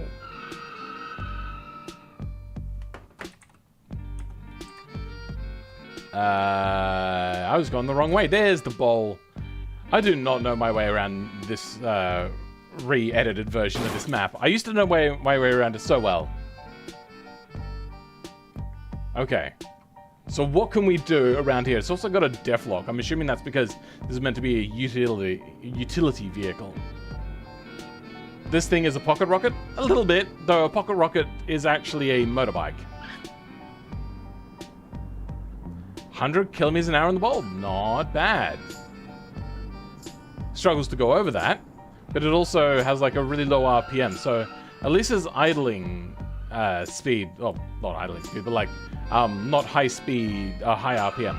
I like, let's go over the car one last time and see what they could have done to make this cheaper. Because currently the price on this is like way too high. Yeah, also, that's way too low. Like really, really way too low. Engine, that's right, boxer. Shouldn't have been a boxer, probably could have saved some money. That is push rod, 2 valves per cylinder. So they save some money, but that engine, just wrong engine. If they're going for super cheap, back in the day, hold on, what was the year of this car? Yeah, 1970. They probably should have put in, god damn it, a rear-wheel drive. Being like some sort of Russian or something like that, or like Soviet bloc, communists, most likely. Probably would have been rear-wheel drive. If it was American, would have been rear-wheel drive. If it was British, which I doubt, it probably would have been front-wheel drive, like it was. So then you could say that you needed that. But then you probably could have fit like a very teensy 3-cylinder in there. I don't know. Anyway, let's go ahead and give this thing a score. Does it have any J-beam editing? No, that's fine. So, styling. Not a big fan. It is very basic, not ugly, but it is a little too basic. The front doesn't look too bad, I will admit. The interior styling is nice. They've got like some decent stuff they've done here to the interior to make the boot tray look like an actual boot tray. As you can see, they got like the ripples in there. They've gone for a little bit of fender stuff kind of there. And then they've got the divider, which seems a bit superfluous. So styling, somewhere around a 6, sure. Sort of sports car, like sports cars I think look better. Acceleration, you know what? I'm not going to give it a totally low score. It's 0 to 100 is quite low, but it still feels quite peppy. So maybe I'll give this thing a 5. Its handling is probably somewhere around a 4. Its fun factor is actually quite high. It feels chuckable, and it actually feels a little bit zippy if you're going slow. Cool factor. I don't know. It probably is going to be more like a Yugo, but worse than a Yugo because it wasn't cheap. So maybe like a 5. Trackability, like a 5. You could, but I wouldn't suggest it. Features. It's probably got too many features. What is the weight of this car? 600 kilos almost. So it's probably not got actual features in there. It says it's got a radio, but it's probably the crappiest door speakers you'll ever see. So features are going to be somewhere around like a 2 out of 10. Comfort, 1. No, it'll probably be somewhere around a 5. It doesn't have a back headrest of any sort, so that'll be a little less good. Quality.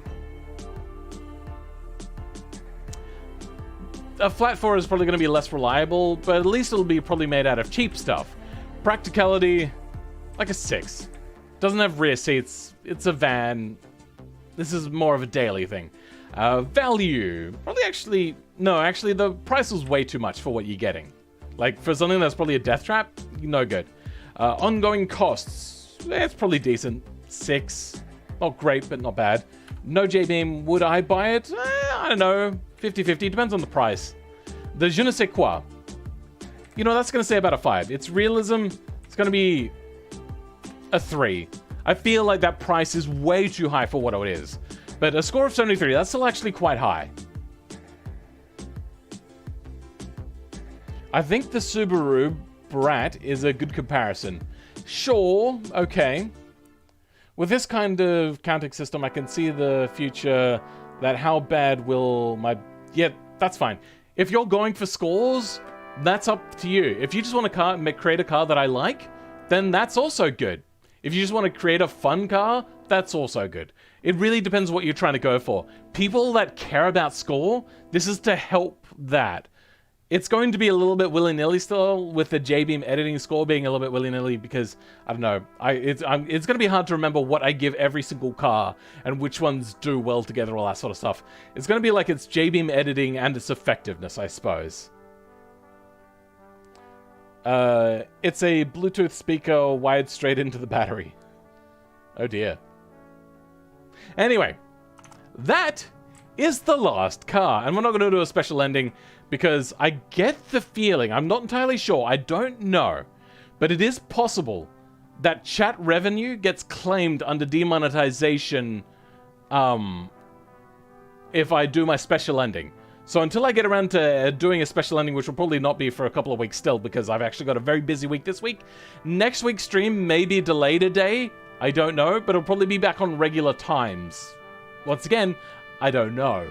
But for now, let's start saying thank you to people that have been here. So, thank you Crownless for being around for so long. Thank you Yash for coming along. Thank you GP8 for coming along and for being in the Discord for so long. Fanny Fax Bears, same sort of thing. Thank you, bruv.